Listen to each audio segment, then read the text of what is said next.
Sensei Finance. For all your money transfer needs from UK to the Gambia, we offer services including cash pickups, bank deposits, cash power purchase, and mobile top-up.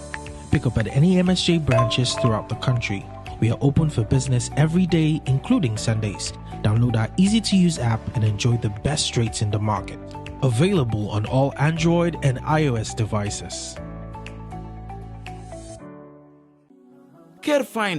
is a real estate company that focuses on property development within the Gambia. We pride ourselves with providing not just quality and durable houses, but also state-of-the-art designs tailored to our clients' tastes and expectations. Our unique experience and expertise is second to none in the industry. We are currently building and selling 3-bedroom bungalows at Sukuta Traffic Lights and Jabang. We're also building and selling 3-bedroom story buildings at Sukuta Paradise. Other sites are also in the pipeline. With Kerr,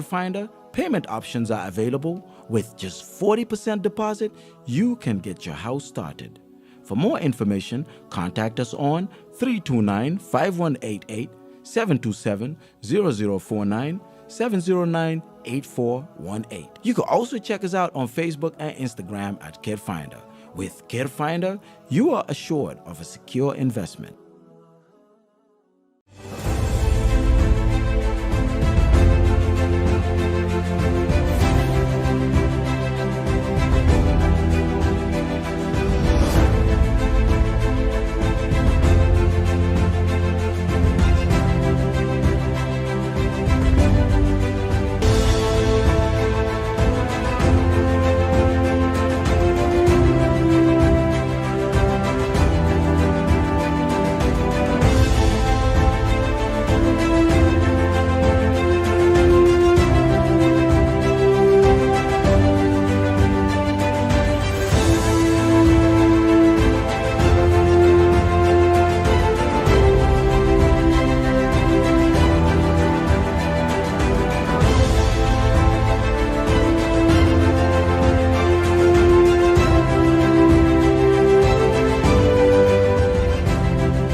Assalamu alaikum barigol ngali konton kale bismillah koteke mobe Kerr Fatou jibe kan di grand Bantaba alla programme murtanale ne koteke mi alon ko dunia be katale batu arjuma nenyi wato sita donka natiale andu mo jamal ka kanu ka si ka jibe dol ka jibe sokodo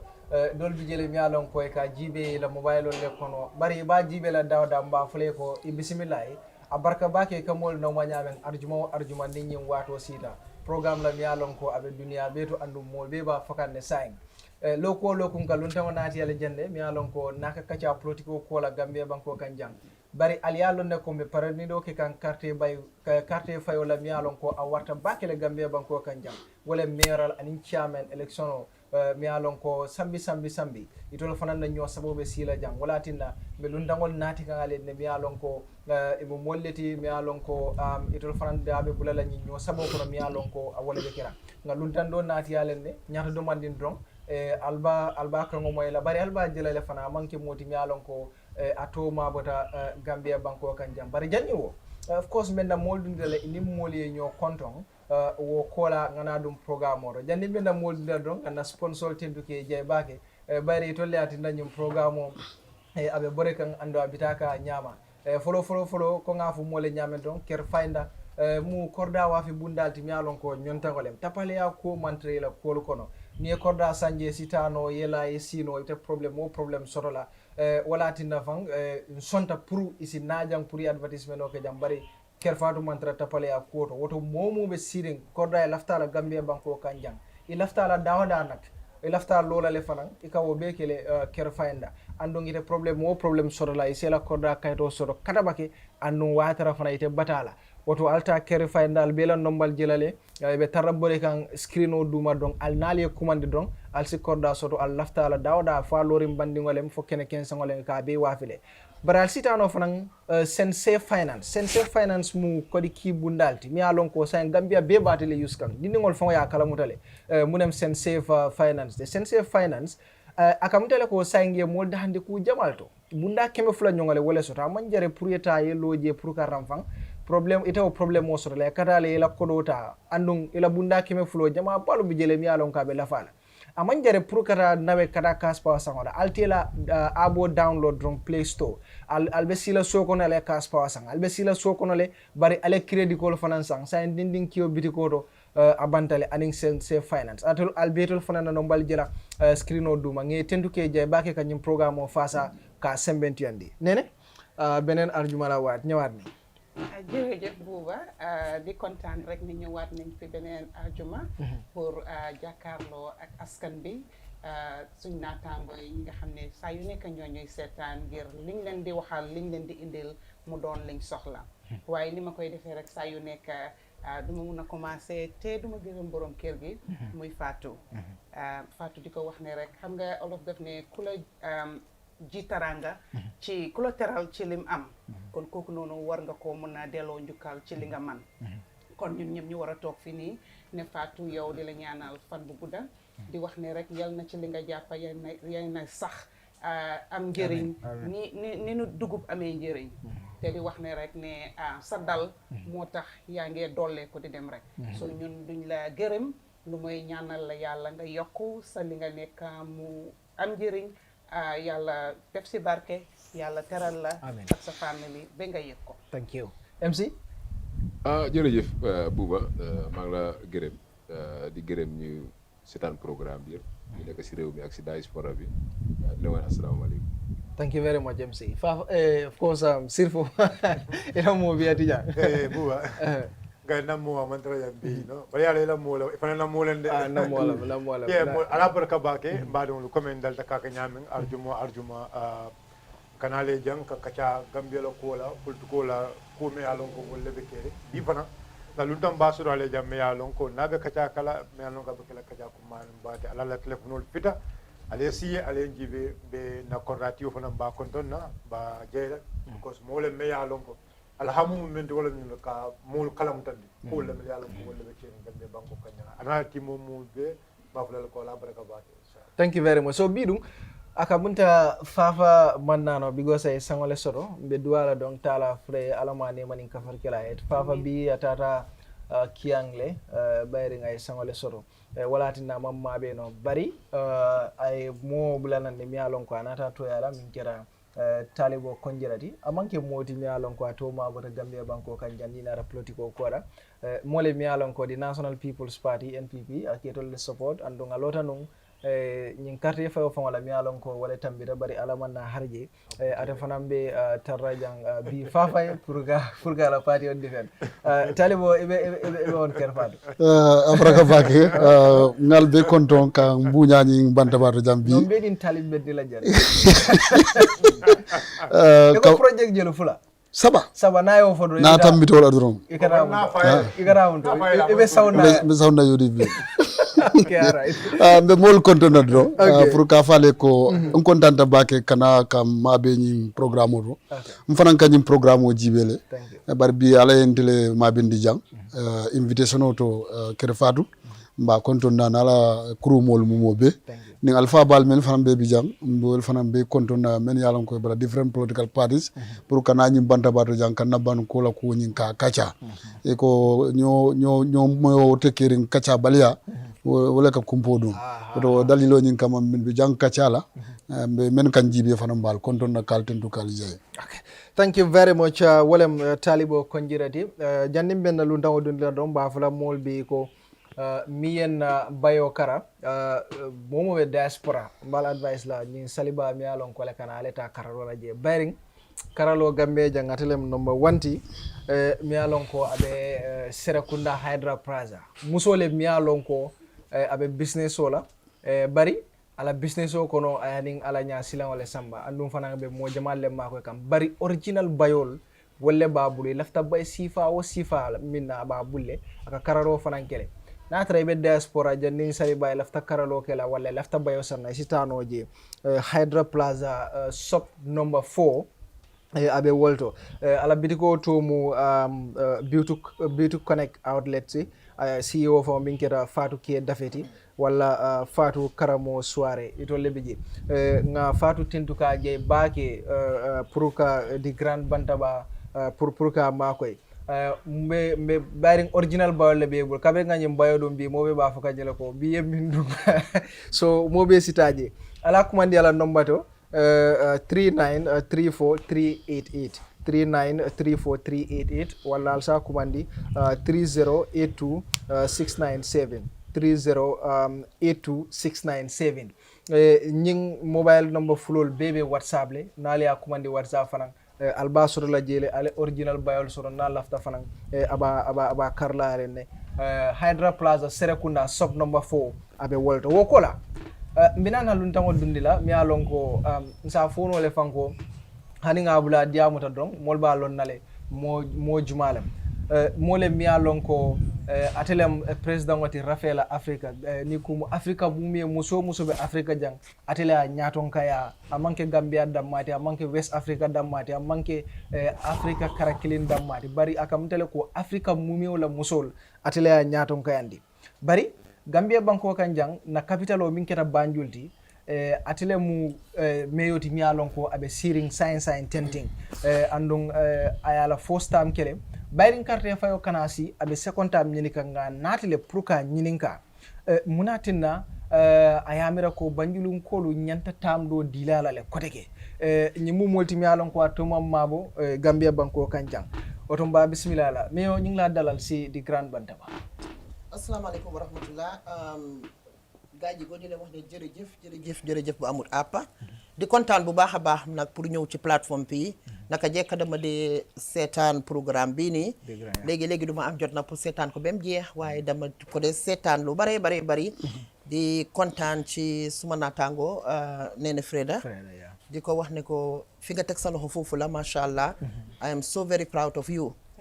di wax ne plateforme bi tey plateforme bu ma neex la parce que dinaa ñeme pour toog si plateforme bi ma ñëw fekk fi suma jëkkër muy Sirifo fekk fi suma ndijaay suma jëkkër tamit muy Talibo fekk fi suma goro di MC Cham macha allah ma ñëw fekk fi team bu dëgër nag ay jigéen ñu tiye caméra bi loolu neex na si suma xol bi lool di wax ne asalaamaaleykum wa rahmatullah di nuyu seen déglukat yi yëpp ak suma fans yi yëpp di leen wax ne jërë ngeen jëf toog leen nag ngeen seetaan.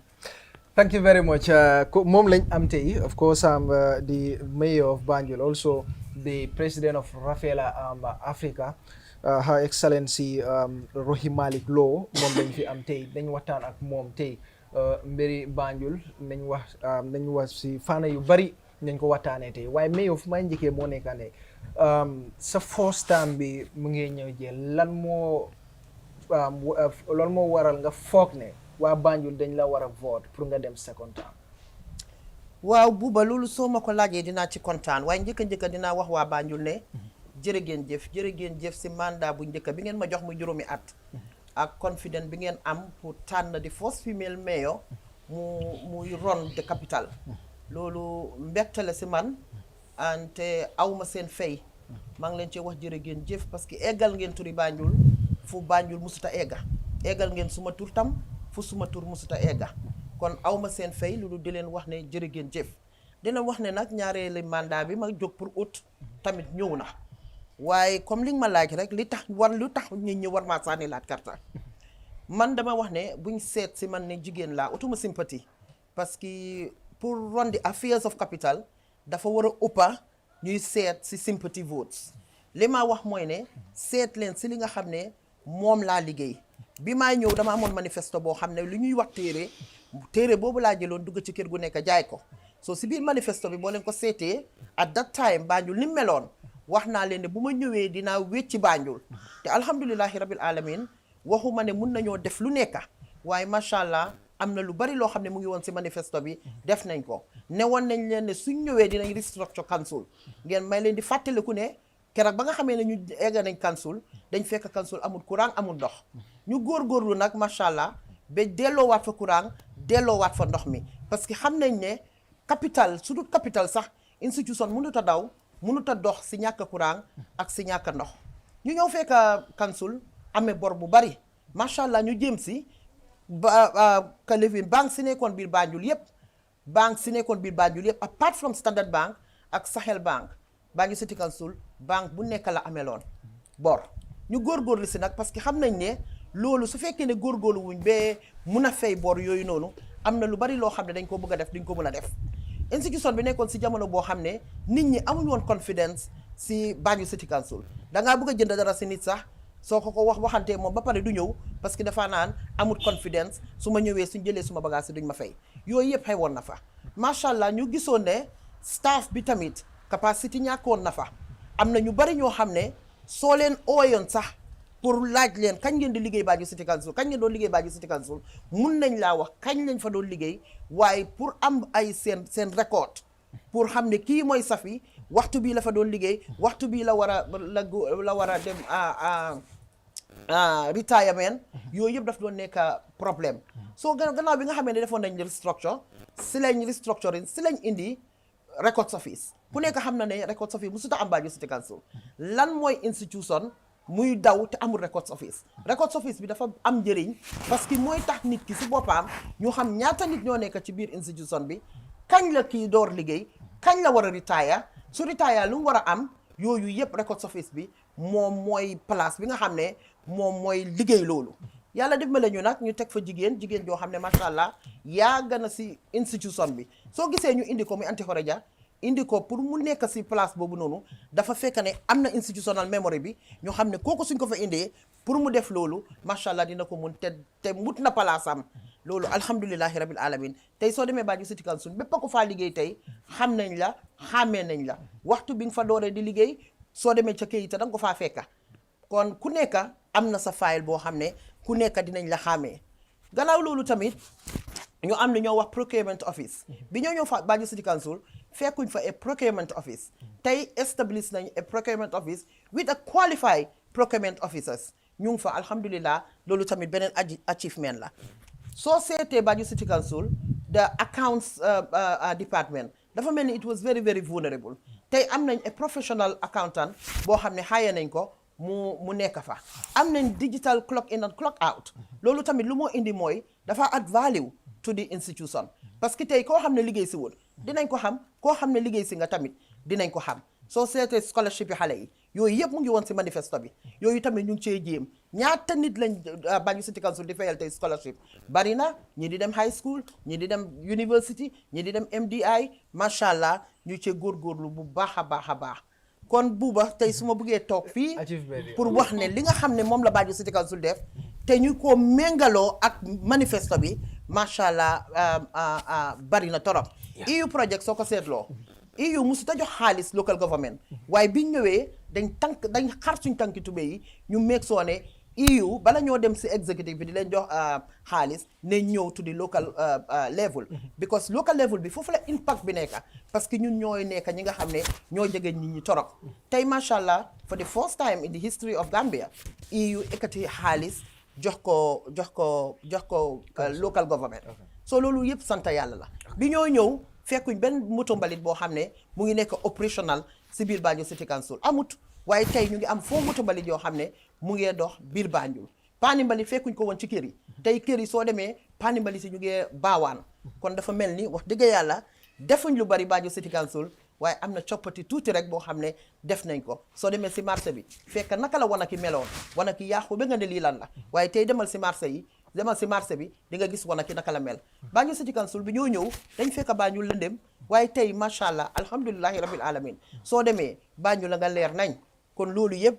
alhamdulilahi rabil alamin am na loo xam ne am na fuñ ko fekkoon waaye am na fuñ ko yóbbu léegi nag ñu ne second term lañ soxla su ko defee boo leen ñu joxee second term li nga xam ne moom lañ leen bëgg a liggéeyal dinañ ko liñ liggéey noonu dañ ko xeeb dinañ mun a dabul li nga xam ne moom lañ doon def su ko defee xale yi mun see gis seen boppa jigéen ñi mun see gis seen boppa doon leen fàttaliku ne bañ egsee ekkati nañ 10 millions dalasi jox ko jigéeni Banjul ñu leen liggéey leen te macha allah ñu ngi cee def loolu ma kontaan torop ci ñoom youth volunteerism tamit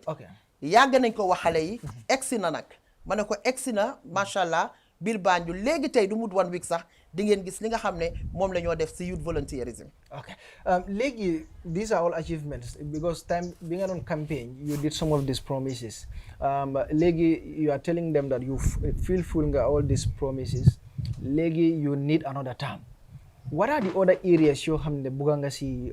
dox for example su fekkee ne da nga win do you have any other plans for Banjul? waaw foog naa laal naa si youth volunteerism léegi because dañ gis ne skills is very very important pour xale yi te xam nañ ne Banjul dafa am youthful population so fu mu nekk nii macha allah gis ngeen ne demoon naa New York waxtaan naa fa sign naa contract bi youth volunteerism bi fu mu nekk ñu ngi ko def ak UNDP ak UN South South Corporation so loolu li moo def mooy dafa jox opportunité xale yi ñu génn pour dem jàngi skills am na ñoo xam ne dinañ dem Azerbaijan am na ñoo xam ne dinañ leen yóbbu ñu dem China am na ñoo xam ne dinañ dem Turkey am na ñoo xam ne dinañ dem Mali am na ñoo xam ne dinañ dem Sénégal dafa des su ko for exemple ki nga xam ne mu ne man cuub laa bëgg a jàng kooku dinañ ko jël yóbbu ko Mali su ko defee mu jàng ko fa su ñëwee moom itamit mu mun a jàngal ñeneen ñi nga xam ne ñu ngi fi daanaka sax xam nañ ne cuubkat yi ñu ngi fi akay te li ñoo def mokkal nañ ko mun nañ ko loolu ñu nangu nañ ko waaye ku nekk xam na ne am na beneen secret boo xam ne mu ngi Mali ci wàllum cuub moo tax ñu bëgg a yóbbu suñ xale yi foofu ñoom itamit ñu sàcc si secret boobu bu ñëwee mun koo boolee li nga xam ne suñ cuubkat yi moo fay nekk mu perfect su ko defee duñ waxati sax ne ñu ngi jëli cuub Mali de fu mu nekk fii rek si Gambie bi fii ñun mun nañu produce suñ own brand boo xam ne sax mun naa gën a baax ba nga xam ne moom la ñoo jëlee Mali soo gisee ki nga xam ne dafa bëgg a ñawkat yi ñun ñëpp d'accord nañ tey li ma sol nii Aida Ideas moo ko ñaw macha allah te dugal si naa gis naa ne ñëpp appreciate nañ ko waaye ba tey am na beneen secret boo xam ne tamit mu ngi Sénégal si wàllum ñaw bëgg nañ suñ xale yi ñu dem sàcc si secret googu jàng ko ñëw tamit add value ci li nga xam ne moom la suñ ñawkat yi di war a def fii soo yeneen a yeneen am na ñoo xam ne électricien lañ am na ñoo xam ne dañoo nekk weldaman am na ñoo xam ne carpenters lañ loo xam ne dafa am pour defar skills rek macha allah loolu lañ doon liggéey ñaari at ci gannaaw ñu ngi koo liggéey wax naa ko Banjul ba soona fu mu nekk ñor na ñu ngi ñoo génne si application si su ko defee xale li Banjul ñu apply pour loolu soo ko seetloo tamit dem naa New York ñu jox ñu $1 million pour jigéen ñi so $1 million boobu pour 5 years la every year dañoo jox $1 million loolu pour lan la jigéeni Banjul pour naka la ñoo mën a jàppalee suñ boppa $1 million nekkul xaalis bu ndaw dafa nekk xaalis boo xam ne is about $60 million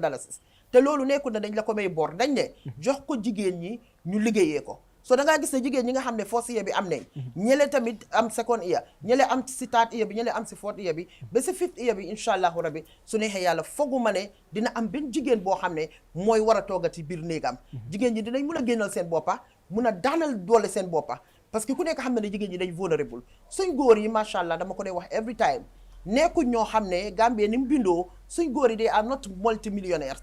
ñoom dañ nekk ñoo xam ne benn loxo la dee nekka kon bugga nañ jigéen ñi tamit ñu génn ñoom mi tamit bokka ci ñi nga xam ne ñooy daanaka ñun ñoo ami kër yi sax li ma dee wax saa yu nekk ni jigéen ñi ñoo ami kër ñi waaye suñ am moom moo doy te jigéen ñi Gambie da yàgg naa leen ko wax juróomi at ba léegi maa ngi koo wax ñun na saxuñ waaye dañ amul koo xam ne moo ñëw pambax léegi nag yàlla dimbale nañu women led cities programme bi nii la tudda demoon naa America man lu may def dama ko dee feeñal bi ma ñëwee gis nga newspaper yi bind nañ ko soo leen demee society UN di ngeen ko fa fekka jigéen ñooñu nag ñi nga xam ne ñooñu jox xaalis bi mooy jigéen ñi nga xam ne ay millionnaire nañ ñoo xam ne ñu ngi ci àdduna bi ñoom mi tamit ñoo bokka ñu teg jël seen xaalis taxawal ko ne lii dañ ko jox juróomi jigéen yoo xam ne ñoo amee cities capital si àdduna bi yàlla dimbale ma nag Banjul ñu bokka si kon dafa mel ni xiiwal bii tamit ñëw na ñu ngi am housing projects si tamit rafet la macha allah ñooñu si jàppale pour ñu am ko nekkul ne dañoo ñëw may ko nit ñi waaye suñ la ko joxee macha allah di nga toog lu mu 30 years o di nga toog lu mu 35 years pour mun koo fay soo lii yëpp mu ngi si pipeline bi loo xam ne jigéen ñi ñoo ko moom du suma jàmbaar yaa nag comme li ma dee wasaa yu nekka su du toon yéen du ma ko mun parce que soo leen ma sànni lu toon karta ma nekk di first female mayor si biir Gambia bi di run the affairs of the capital city konoon du ma mun a dem ba tey Banjul turam nekk ci kaw a kaw amoon na jamono yoo xam ne su ma taxawaan ci plateforme soo ne Banjul ñu ne Zambia soo ne Gambia ñu ne Zambia soo ne Banjul ñu ne Banguñ am na yeneen dëkk yoo xam ne moom lañ ñu daan jaawalee waaye tey boo ne Banjul ku nekka every mayor si àdduna bi fu mu nekka xam na ñan ñooy Banjul kon ñun alhamdulilahi rabbil alamin moo tax ma ne jigéeni Gambia jigéeni Banjul ak ndawi Banjul jërë ngeen jëf jaaraama kon nag on the 20 génn leen sànni seen carte yi Rohey Malick Lowe li si des incha allahu rabi ngeen bàyyi so mais these are the achievements and plans yoo xam ne amal nga ko Banjul soo wiinaate but then soo xoolee sa critics yi the likes of Ibu Faye koo xam ne mu ngi contest under the National People's Party mu ngi wax about EU money bi laal nga si that is 160 million mu ne the only thing that you did was to build trees ay garab nga sampa and also the trucks yi nga ne ka de maa ngi dégg sabab bi nga ne 4 trucks Ibu Faye mu ngi wax ne for the past years bi nga nekkee foofu noonu is only 2 trucks. How are you going to qualify this? Okay, how did you spend this money, 160 million, ak mbiri trucks? Well, jërëjëf Buba, first and foremost, ma bëgg laa wax very clearly ne Ibu Faye mi nga tudda noonu suma mag la. te dama dee wax every time su ma ko waxee léegi ne borom dëkk bi Adama Barrow suma broda la mu am ñu bari ñoo xam ne dañoo mer man nag politique dafa am yenn yoo xam ne jaralu ma ko. because politics is all about policies and programs. so pour nga bàyyi xel foofu rek ne kii suma mag la du suma magantu nag suma mag axan la pour ñu bàyyi xel tamit rek si plateforme bi pour ma bañ a jóg daal ba di dalante kenn fii soo bàyyi leen xel si loolu soo li ma bëgg a wax rek mooy man suma mag ji dama foog ne ñun ñëpp benn éne bi lañ am mooy pour Banjul waaye sometimes su ma ko déggee mu wax dama di xam ne he is out of touch or dañ ko misinform because 180 million fine EU wax naa ko fi 3.2 million euro moom lañ jox Banjul waaye xaw ma naka la mun a xel mun a nangoo pour ñu ne 180 million bi yëpp ku xam administration ak ku xam EU projects ni mu dee doxee di nga xam ne EU jëlul 180 million dugal ko si saaku ñëw ne ma Rohey Malick Lowe mu ngi nii oo nga bindal ma check 180 million nga jox ma ma wax la leen rek yàgg naa liggéey tubaab I was a nominated councillor in Sweden so at least xam naa tuuti naka la projects yi dee doxee ak naka la EU tamit seen administration dee doxee EU projects okay fine as I say 3 million euro la ñu jox waaye 3 million euro boobu noonu dafa am different components part of those components beach bi kooko yi si lañ bokka and kooko yi they are not there only standing there out of vacuum ku nekk xam na ne Banjul is on the sea level and the caucus are there to complement the efforts of the central government gis nañ time Yaya Jammeh ne Yaya Jammeh indi woon na fi Hollandis yi pour ñu pousse ndox bi because ku nekk xam na ne Banjul is so vulnerable when it comes to flooding or so kooko yooyu adduna bi yëpp d'accord nañ ne kooko daf dee mën a dimbalee towards flooding so loolu moo ko fa teg so anybody koo foog ne da nga feel ne kooko yooyu they are just standing there pour ji kooko rek pour indi kooko ñu jël kooko yi dem jaayi ko non kooko yi ñaar moo leen fa teg mooy ne bénéfice bi mooy kooko yi ëllëg mën nañ koo wàccee ñu jël jox ko jigéen ñi nga xam ne day very vulnerable ñu jaay ko ñaareel li tax mu taxaw fa li tax mu nekk fa mooy pour mu dimbale erosion so loolu moo fa teg kooko yi so indeed it's part of one of the components boobu la the second component mooy waste management boobu soo ko bàyyee xel I think when we were inaugurating suñ trucks yi you were at the Makati Square so loolu lañ si jënda mooy component boobu mooy trucks yi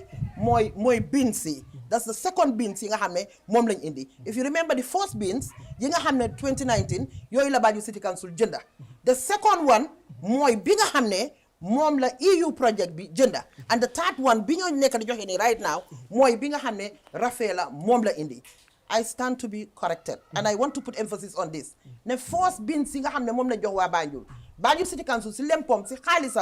xaalisi waa Banjul moom lañ génne ñu dem jënda ko second bins yi nga xam ne moom lañ demaat di joxe moom la EU project bi that component of the EU project moom la jënda ñu ñëw jox leen ko taat bi nga xam ne moom la ñëw di joxe nii boobu Rafela moo ko jënda moo ko indi pour ñu jox ko tamit jigéen ñi so that's the second component third component bi demal Crab Island right now and I want you to send your cameras ñu dem foofu man sax dinaa fa dem fan yi nga seet lan moo nekk di xew Crab Island right now soo demee ñu ngi faa sampa hall ñu ngi faa sampa 8 classes yooyu yëpp is all about skills pour xale yi ñu ngi faa am radio station Banjul musta am radio station and again this is an achievement pour am jigéen mu nekk the mayor of the capital mu indi radio loo xam ne musta am Banjul so FM radio boobu dina am Banjul again we have a studio boo xam ne xale yi nga xam ne ñu ngi ci music instead of ñuy génna di dem Sénégal or ñu dem somewhere else di dem di record yi foofu dañ fa am studio boo xam ne loolu pour ñoom la pour ñuy record again we have a gym there because ku nekk xam na ne part of the health am gym is very very very important loolu noonu tamit dina fa am so these are components yoo xam ne and then you have capacity building pour staff si capacity building tamit yaa ngi gis ne ñu ngi jàppale suñ staff si capacity building so these are all components yoo xam ne is the EU project component nekku ne EU dañoo ñëw rek ekkati xaalis bi yoo jox ma de and by the way to surprise everybody EU last week dañu indil a report boo xam ne dinaa ko génnee next week adduna bi yëpp dinañ kontaan dinañ xam ne ñun ñu ñoo liggéeyal ñoom si seen boppa kontaan nañ because tubaab kenn mënu koo wax loo man mënu maa dem si tubaab di entire EU institution ne leen defal leen ma lii mbaa defal leen ma ne leen it doesn't work that way with them so loolu tam report boobu noonu génn si na we were also audited audit report boobu tamit génn si na audit report bi setal nañu ba nga xam ne bañ set which teg si tamit ñu indi a final report so final report boobu tam alhamdulillahi rabbi alamin last week boobu tam génn na so waaye pour tontu la rek pour wan la ne la so understand issues that's the way you will talk so understand issues da ngaa foog la Rohey Malick Lowe jox na ko 3 million rek 3 million dañ ko def si saaku rek ñu waaxu ba suma bunti office a jox ma ko or they give me a blank check sign and said okay dama jël xaalis bi it doesn't work that way so loo xam ne dañ ko soxla for example ñu ne okay léegi kooko yi la ñoo defar the budget of the caucus yooyu la ñoo indi and along the project along bi ñoo dem ñoom itamit they are with us nekku na ñoom dañu bàyyi de their business and their nose is there ñoom itamit ñu ngi fa we have a steering committee ñoom itamit seen nit ñi ñu ngi ñëw di dem they are part of the project. Okay, what about the trucks? So suma déggee exactly moo tax ma ne la kii suma mag la I don't want to sit here talking about him but he's just out of touch because yoo nga dëkk Banjul moom he lives opposite the Banjul City Council waaye ba tey mu ngi wax ne ñaari truck la and I'm tired of saying this every time waxoon na ko si benn platform ma dégg ko I try to rectify him sometimes dama ko jox ay tips yoo xam ne because I don't want to see him be ridiculed by others kii suma mag la ana sanga waaye ngay toog ngay wax ne ñaari trucks and I keep telling you this is not ñaari trucks 2 trucks were bought by the EU project and the other trucks from Port Authority and still they keep saying they Banjul City Council jëndu dara Port Authority moo ko jënda lobbying you have to have the skills to lobby you cannot just go and say ñun taxawuñ Banjul City Council Port Authority dañ ne hello Port dañ soxla lii it doesn't work that way da nga war a am skills you have to talk to them you have to tell them this is your corporate responsibility you need to do it if Banjul is polluted by Port Authority people living in Banjul ñoo ko yëg so Port Authority tilimalee Banjul people in Banjul ñoo ko yëg and this is their sole responsibility pour ñu make sure ne seen corporate responsibility ñoom itamit dañ ko war a def towards the people of Banjul and this is not only Port Authority but other institutions as well soo nekkee si dëkka ngay operate si dëkka boobu noonu dafa am loo xam ne moo la war ci dëkka bi it's not just about buying t-shirts or buying jerseys pour xale yi no school fees other social responsibilities yooyu yëpp dafa nekk yoo xam ne is a mandate pour nga def ko waaye lu xew mooy institutions yi operating in Gambia laay mun a wax sax dañ ko am too light ne they don't have any pressure so this is why ñoom lu leen neex rek loolu la ñoo def waaye Port Authority giving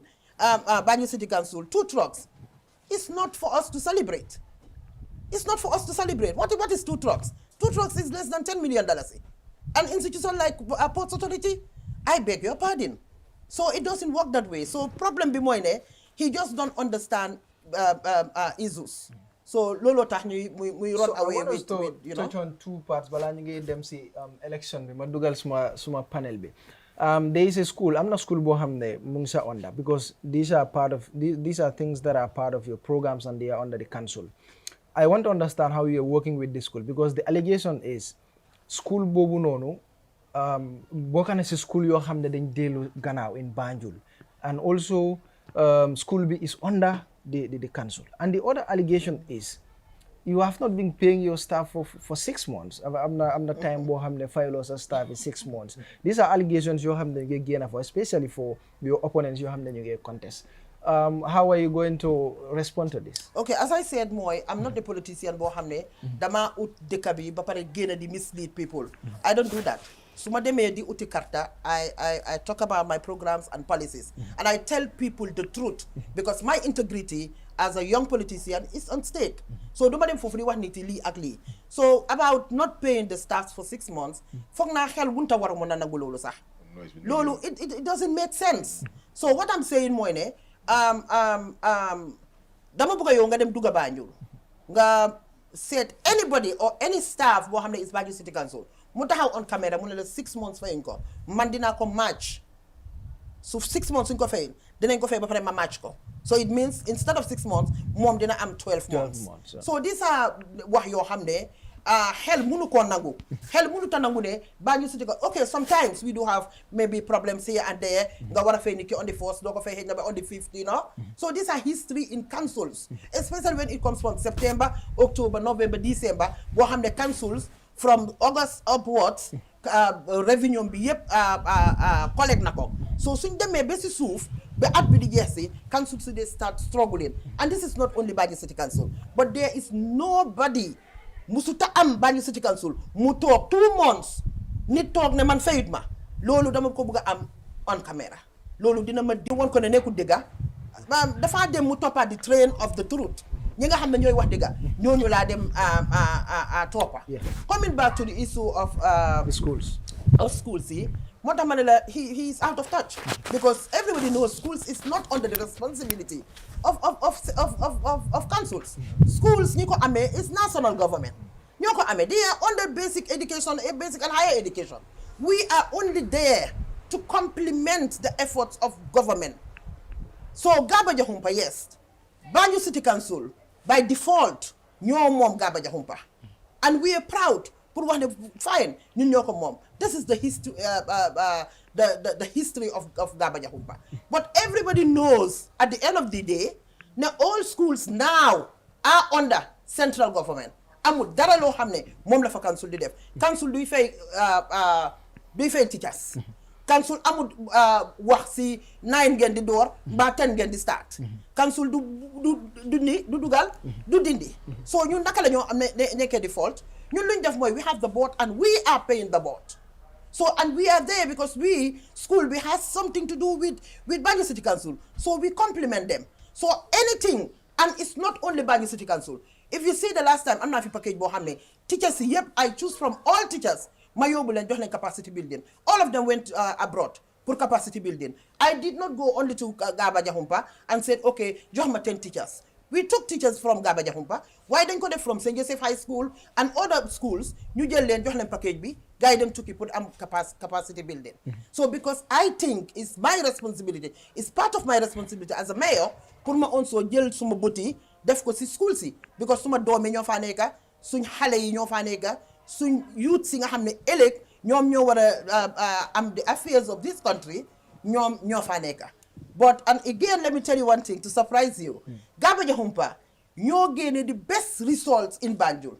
And I want you to take your camera and go there. Wow. So for jógee demal St. Joseph High School demal seen yeneen the best results laa la wax moom la Gaba Jahumpa génne si last exam si. So I don't know what they're talking about. And if anybody, even I will not blame my opponents in some things yoo xam ne. And you cannot li ma bëgg a wax mooy. doo bëgg a bëgg a nekk mayor ba ngay dem di mislead ñi nga xam ne ñoo la war a sànnil karta. Because man nekkuma nit koo xam ne dangay wax rek ma toog noppi. Soo waxee man tam I'll go and sensitize the people. And nit ñi xam ne li nga xam ne moo nekk dëgga. So you cannot blame council for something that council have absolutely no business or partly no business to do.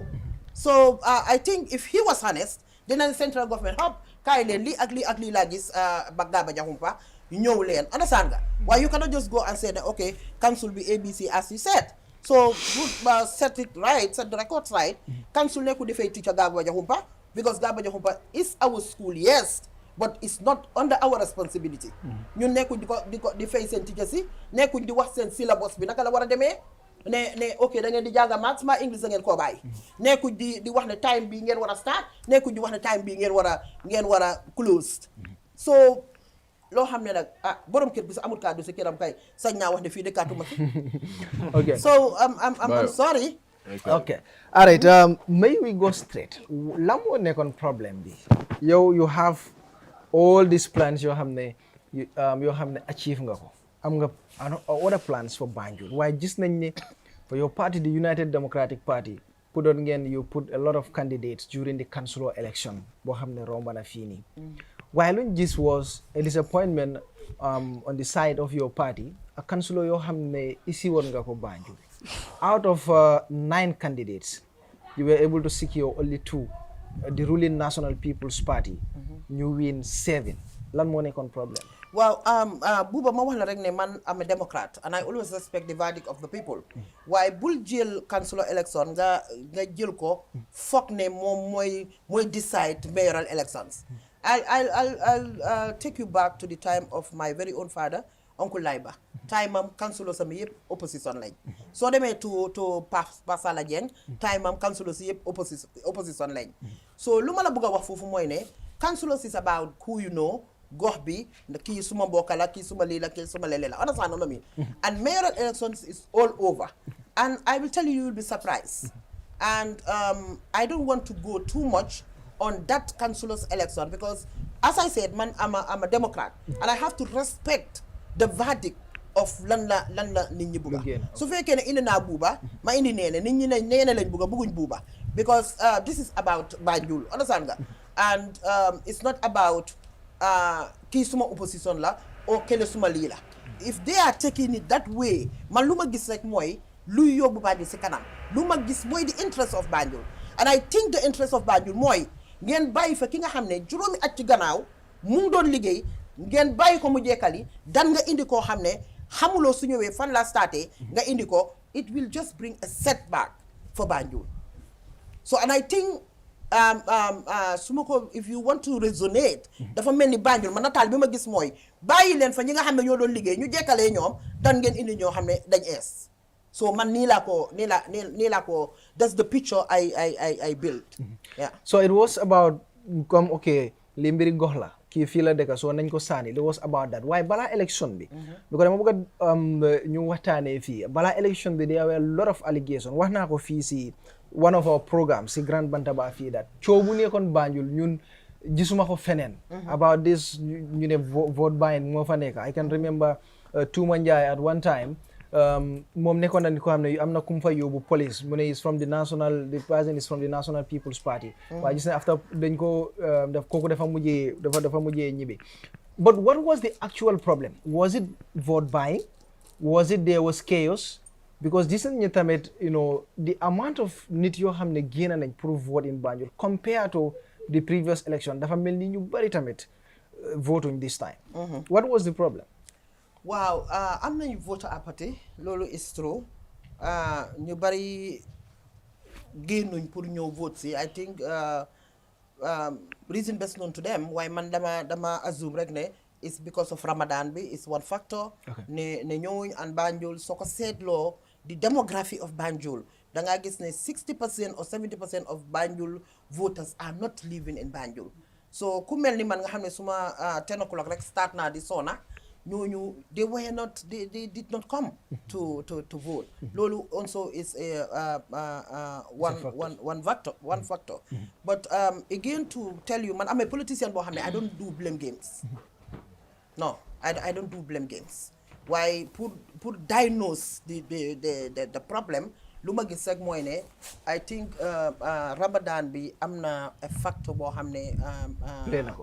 na ko. Okay. So I think next question was about this vote buying and the problems that it was rampant la muna wax and I'll want to congratulate Touma Njie for taking the bold step of doing that. Xam naa ne su fekkone man mako demone dem defi dañoo twist everything understand nga but she did a very good job because foog naa ne it's very unfair pour suma doom ak sa doom bi nga xam ne seen doole mooy seen karta nga dem di si xale yooyu noonu di jënda ñoom seen karta yi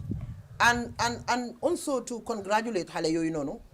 for taking the bold step pour génn pour wax ne diw sangam dafa jënda suñ karta yi because they were not afraid they came out and said hey ñun Antoumane Saliou Ngom suñ karta yi mu ngi ko jënda and then Touma took the bold step pour wane ne déedéet lii du fi am and we have all seen bési élection bi lan moo xew in the history of Banjul lu mel ni musta xew taxaw ci biir bunti li fi ni naka police station yi di bulli nit ñi di ŋàñña nit ñi di xëcc fele nit ñi di génne fele xaalis di sànni xaalis fele it was just terrible it was very very very terrible. and loolu moom was this by influential people? loolu moom ñëpp a ko ñaawlu ñëpp a ko ñaawlu ñëpp amul koo xam ne ñaawlu ko so I don't think if you say ne yow yaay as they always said ñun ñooy nguur bi ñun ñoo am xaalis ñun ñoo am power ñun ñoo am doole so but why forcing people to vote loolu moom dafa jaaxaloon ñëpp but I am sure ne si mayoral election bi I don't think ne lu mel noonu dina réputat boppam. All right, thank you. I don't think so. Well, from there I will now dugal suma panel bi bala may ñëwaat si Nene from si waxam bi about the achievements yoo xam ne wax na ko ak also the other plans yoo xam ne bugga na ko defal Banjul su fekkee ne win na election bi yow naka nga ko gisee. booba jërëjëf di waxaat ne rek kontaan toog fii di déglu mayoress bi judooma Banjul suma papa moo fa jógee man musuma fanaan Banjul xaw ma fa lu bari school laa fa daan dem di ñibbisi waat ay yooyu noonu waaye I am so thrilled I am so impressed and dafa am yoo xam ne daf ne fànga ni naaj bi kenn mënu koo muur parce que noo taraay gis nga fu mu nekk nii def nañ fi mbaar waaye ba tey ñu ngi seen naaj bi so am na liggéey loo xam ne dafa ne fànga jarut muy koo jaay te di ko wax te man li may wax rek du ne Banjul rek parce que ni mu ko waxee ñu ci bari ñu ngi dëkk Banjul waaye ñu ngi ci kombo bi understand foofu lañ juddoo fa lañ ñoo defee lu nekk waaye ñu ngi dëkk ci kombo bi so ñu ngi benefit from two sides waaye when it comes to sànni carte seen doole fa la nekk so am nañ ci see bu mag a mag waaye di wax Banjul rek ne buñ ne boo gisee ñu ne dogit a tax te dogit boo gis rek moromi dogitam lay fekk ji te buy fekk ji dogit na nekk dogit bu ko jaar dogiti du boolo bu bokkut du maaj bu bokkut du maaj li mu fi wax yëpp nga ne ko achievement sami mu doon loo xam ne lu nit ñi teg but la waa Banjul war koo seet xam lan mooy seen njëriñ ak seen yokkute ak seen jëm kanam kon su waree toog di lajtewaat waruta nekk ay jafe-jafe waaye man li ma gis ci suma gis-gis mooy problème bi yëpp mooy ne olof daf koy wax ne koo naka lañ ko waxee koo daga tarangaam mu noonoo la because fii nit ñi di tarangaay moo xam ne lu leen lewut toog nañ fi ñu dégga ñu ne diw mun nañu dimbale ko suñ ko jàppalee dinañu jox ndàmpaay xam nga loolu noonu du loo liggéey du loo ñaxax ñu bari fii loolu la ñuy dundoo te boo ci tegee sa tànkara ñu noonoo la te buñ la noonoo dañ lay yàq dañ lay ŋaaña man suma gis-gis noonu laa ko gisee bañ na di wax ne bëggut ñuy wax yi fi jigéen ak yooyu noonu waaye gis nañ fi góor yu fi taxaw man si suma gis-gis te am naa sañ nag di ko wax ne man si suma gis-gis bu doonoon góor biir Banjul li moo jànkuwante du ko jànkuwanteel te they will give her a lot of passes su dee ne perfect moom is in God du ma toog ne sa Rohey Malick Lowe dafa perfect parce que kenn perfectul du man du kenn ko fi toog perfection is only in God perfectul waaye am na yeena yoo xam ne ci seen gis-gis ne mu ngi ko war a def defu ko bu doon góor a ko def dañuy turn a blind eye and then again I come back let's talk about politics of issues and policies and programs when we talk to our politicians let's tell them okay you are supposed to do this and this and this because we've elected you to run the affairs of that institution with our hard-earned tax monies this is what we expect you to do you haven't done it you give timelines you give deadlines you hold them accountable on issues on facts we're talking about audit issues and again as somebody who's exposed vastly yeah I'm gonna beat my own trumpet because I just take a lot of things that they say with a pinch of salt and I agree it's a matter of those people being out of touch with the realities those people being misinformed or lack of information because ku xam international bodies yi niñ dee doxee duñ dee ñëw rek jox la xaalis bi suñ la joxee tuuti balaañ laa joxaat the rest da nga am pour account for it you prove you show evidences liñ la njëkk a jox naka nga ko defee lan nga ko defee ak naka fan la duga before ñu jox la if not they cut it that's what they do you understand so for somebody to sit there and say okay jox nañ la 10 million and then you've done nothing with it like seriously man you come to me ni ko MC waxoon you come to me and tell me that about a politician I'm gonna hit your head and break your teeth because I feel ne danga ma yab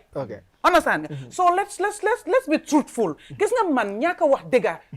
it kills me I hate it and that's what a lot of politicians do waaye nag man saa yu nekk rek du ma bàyyi di ko wax pour wax ne Banjul aka ñoo xam luñ bugga aka ñoo xam seen boppa aka ñoo xam seen valeur te xam nañ lan moo leen di indil yokkute council elections bi ñu toogee fii nii di ko analyse li ma leen wax mooy ne council ci about grassroots And I don't think that people have to bid the people of Banjul to say, no, we gave you Shirifo, but you refuse to choose Shirifo, you choose MC. That is their fundamental right, constitutional right. Because they feel that Shirifo is the one who has done what they wanted and believe that Shirifo will continue to do it. You understand? And mom leral nako fini. So if they do that, we should not be able to go after them and say, okay, they betray, they do it. No, they did not betray because they hamlo len genal. Or they ñom liñ buga lol lañ def. Understand nga? Why lolu tam is completely different, and I continue to say ne Banjul mënu ñoo gis lan la fa Rohey Malick Lowe def, and then they will choose keneen. Ku la jox ndeewoo jox la añ sa laaw la kooku bu la diggee reer nga war koo gom. te man ne laa ne Rohey Malick Lowe joxe na añ joxe na brunch joxe naka ndeewoo brunch añ njogonal joxe reer soo kooku bu la diggee ëllëg dina la ko war a jox. Man am naa sañ-sañ bu te gom naa ko parce que gis naa ko man du may waxantu man dem naa office am seeti naa ko te li ma ko bëgg a laaj na ko te lim ma tontu won na ma ko without moom mu wax ma ko wax naa ñi moo liggéeyal. te the other thing mooy ne all these achievements, the EU projects or whatever, you go on their websites, you see it. You go on other reports, you see it. These are factual things, not me sitting on television trying to fool the people and say this and this and this and this. This is not praise singing. Su ma doon géwél ñëw pour nga may ma xaalis dama laa woy te man xaw ma la damaa dem ne Shirifo hey buuba kan mooy maamam fan la jógee because dafa am lu ma bëgg ci yow. Loolu dafa utee man ma xam la juddook yow toog mun la woy sa mbaax woy ak lii nii soo waxante dëgg bi daa man dama feel ne foofu lañ ko war a def. Ma ñëw ci yëfi rafet boo xam ne man it touches my heart. Bu leet ci Gambia bi ñu force female mayor. Female mayor boobu mun a jël the flag of the Gambia yóbbu ko to the international war, right, and put it there for us. Musta am. Again nga ñëw si rafet boobu noonu we are talking about Africa. Yeah. Africa. So dama bëgg ñu dugg si rafet bi si kanam tuuti. Not West. Yeah. De xam nga moo daf ko laal moo tax ma bëggoon a ñëw foofu noonu. Not West Africa, we are talking about Africa. 54 countries. A population of 1.216 billion people. Billion. Right? Billion. You are the head, right? That has risen the bar of Gambia to another level. So why on earth, any reasonable, rational human being, you would want to be, in the way of that achievement? I don't understand it. And waxoon naa ko fi dinaa ko waxaat te buñ ma ko laajatee dinaa ko wax bon la ak iñaan ak ñàkk xam bañ ko tedd rek man noonu laa ko gisee waaye otherwise everybody should have joined. Bañu ma ñu xeexta ñu campagne ci Talib because Talib is not the president of Rafera. Bañu ma Birkama understand nga Birkama mu ko fa nekkoon so mu ko dafa jara génnee so foofu moom war nañ kaa def exactly LRR the other Karawaan ay yooyu noonu bañu ma waaye lii dafa nekk loo xam ne daf ne buleet fanga loolu ñëpp Gambia yëpp ñoo war a jóg campagne ne we want her to be there because du fa nekk ba faw time la ñi bugga then ñu ñëw after loolu noonu waaye dafa fekk ne already those things have been brought to benefit not only Banjul but the Gambia at large Rafela li mu fee mun a def président ni Gambia munu koo def kon loolu lu jara dooleel la man maa ko wax. Thank you very much. So we have to go ñu dem si the National People's Party Talibo jandimbe ta MC bi mbe follow la itele bayri imeta derinde ye meyo la moyle Rohey Malick Lowe achievement ol mi alon kay walle list aning ay min soto abe min kila Banjul kole aning ay min be fo ya moyle mune metela reaction ote na reaction menti wala mu mandinkol ko yemben fo yolo long be jabela men na mo long Rohey Malick Lowe mu Gambian Banjul la mewlati abe diamu kan nyim Bantaba du jam Banjul ngol be lammoy kato ay men dundi ya yalon ne ama men dundi ya yalon ne nin carte fayo nata ba exam la le comme président exam nyami Banjul kono Banjul président bije ay do ko kije Banjul be carte fayle a gagneta ay même fo mole be men clare ay wala ke Banjul wala nanda carte jama sotoje okay ne ata fana na wato ba kan na tele mu Banjul ko la nyaaton koti kumata kumol men fo Banjul ko tulo balan bare fo futata Banjul ko ma bang fo mam futa Banjul ko ma bang nte men ferenti mantare Banjul City Council do ko wala atele bije même bije droit tuta Banjul ko bulu nga jele men ke parliamentary election nga jele men ke local government mi nala futa lata fana na dinkira nyum kanne ay magamol men be soto wol bem ku lati men yalon ko na nyanta sutla le kuma yatale bar mol fanana ngan yomu menti ani nyaaye menje ay menke kuma dima to ko vanola so ga fa ye memfo akwa mu democrat leti banjinun ko le tam banjinuti tumirol men be fo kante ay dol ay jamale ta ay faram fansindi mole jang barate fanan ni mole be do ko la banjul city council wol fanan lin society ni ne ka diam membe kullo kono ani membe santo manke kelindi so jang ay kuma mem fo jante ngole lamay bar banjinun kol at the right person kala o kuma kan qualify inde kaje ko tonya be mem fo kan wala mu tonya de bari mol fanan be banjul dol be banjul city council be do ko la jele inya baje kan tuma do modo bije sa bute nga anyano kan aman ku kela bar la dol fanan bije fon la daji ko dol bije wala ka tinande ka foko mol ka ko fo kati handi atre mum position le soro in africa kono bari la daji ko ani la ko tamandinya itol nyaka menje like ni atre ko kemo kono ite kabata nyinda ko 25% nga wole ke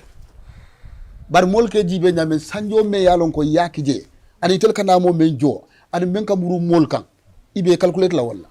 ni e calculate wala dron at the end of the day in the results abe funtula jele wala tinandi ka foko Rohey Malick Lowe mu Africa muso bela nyaton quality or whatever o ma qual find ka foko wala nyanta tinandi la ay gagné Banjul City Council nam jolal men yalon ko wala kela namo jo men ka muru wala ka wala kumata wodoti ndela jero fe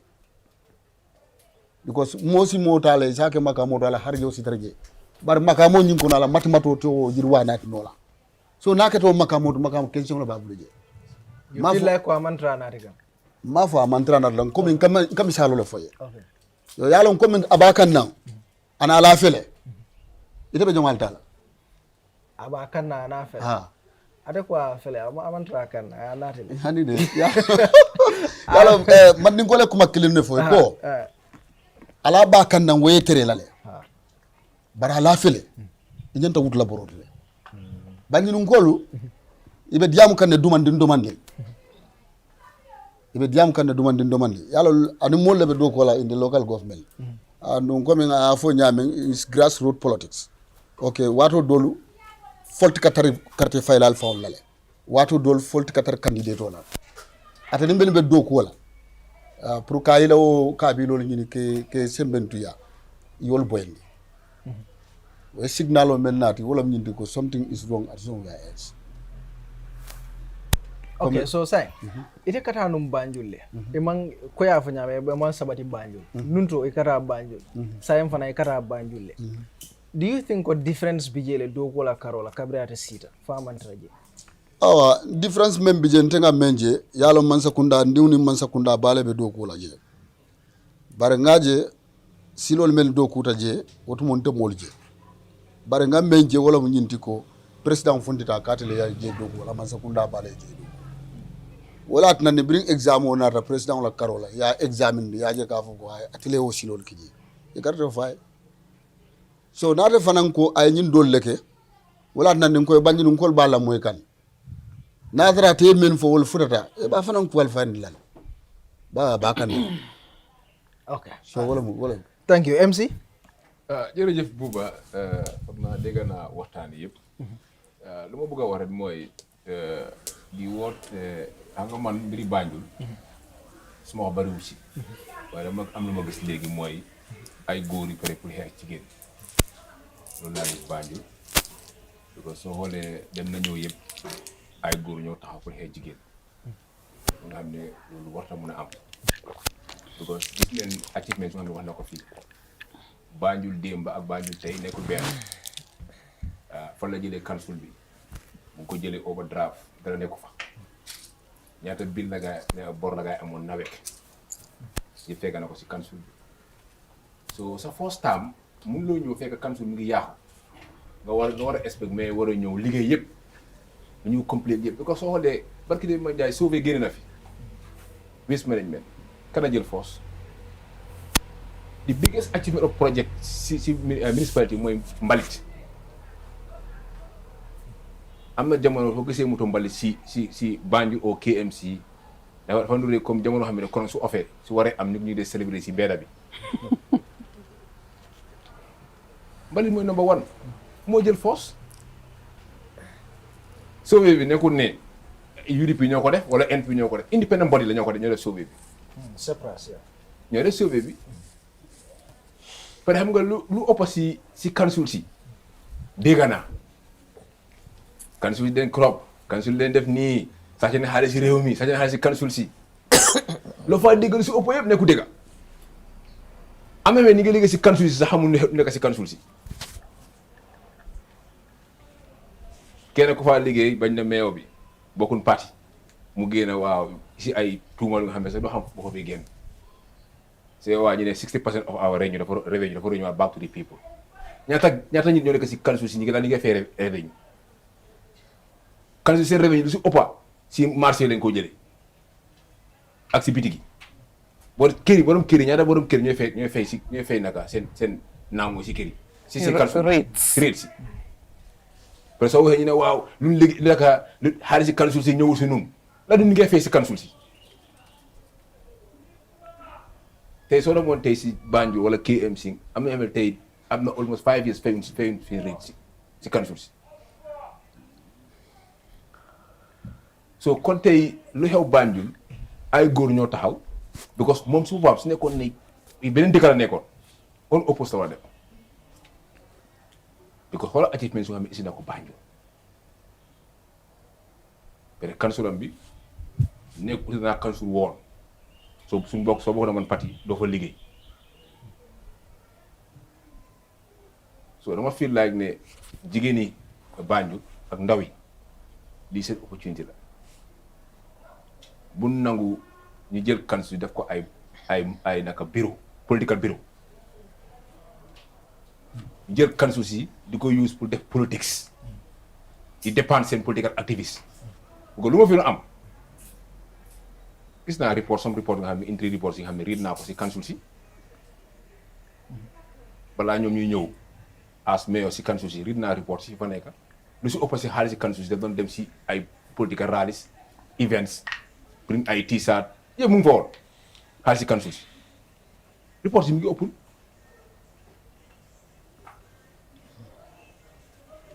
ba dama feel like ne su ñëwee si affaire yi council élection si nga wax naa ko fi keroog suma benn xarit mu ngi vote Banjul exemple la dama wax ma ne ko votalal UDP candidate bi mu ne ma déedéet dama votal Daba wala su ñëwee si mayo démb gis naa ko mu ngi pose mu ngi endorse mayo mu ne su ñëwee si mayo moom lay votal Facebook dama wax mu ne déedéet man kii suma candidate la councilor kii su ñëwee si mayo kii lay votal ma ne councilor élection ba naa ko fii ñooñu ñuy tey mais yoo xam ne councilor yoo xam ne ñoo taxaw on la UDP ticket ñu su ëpp ñu ees leen ni ngay dema incumbent ñu fa nekkoon incumbent da ngay taxawal so pour nga bëri incumbent dafa jafe so councilor ees yooyu fi nga ñu mu difficile seen si ñoom pour ñu war a mën a génnee ñooñu bu ko ñooy already ñu fa nekk 4 years xam neen grand bi xamante neen dafaa jafe peut-être lu fa nekk mooy affaire yi mbokk la kii laa xam kii suma xarit la moom laay buutal waaw waaye man bokkuma parti bi wala moom laay buutal loolu mu ngi xappun boo dafa utee si mayor élection si Rohey Malick Lowe bu taxaw tey balaa ngaa dem di jël council di ko jox ko xam ne mënut a manage even stadium lu gën a yomba manage nga xam ne loolu nit sax mu xoolal right now tey ci nga xam ne ndaw nga yuut nga si ndaw nga si Gambia wala jël sa kara saa ko Ibou Faye bi ko tey mu ngi cause Gambien si xaalis mu bëri ñu ngi koo fay si biti mu ngi xañ Gambien si bu ñu seetaan suñ scorpion si benn loolu disadvantage la si Gambien si bu ko soo amee home match dafa important si dëkka sa qualification sax dafa important bu ko soo demee away match home match foo nga war a mën a winee foo nga war a mën a amee 3 points bu ñu war a gën support la te Ibou Faye mi nga xam ne loolu Gambien si ku mu dem manage stadium nga ne ko bëgg a dénk di wol municipality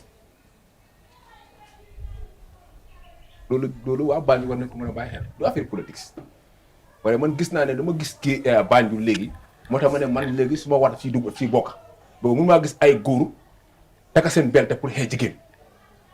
moo tax léegi mu bokk si xeex bi man tam. sol sipa man ñi ma gis dañ sol sipa. But secondly, they repere woman. Ñima gis dañ sol si Repere woman, nee na wax lu bari.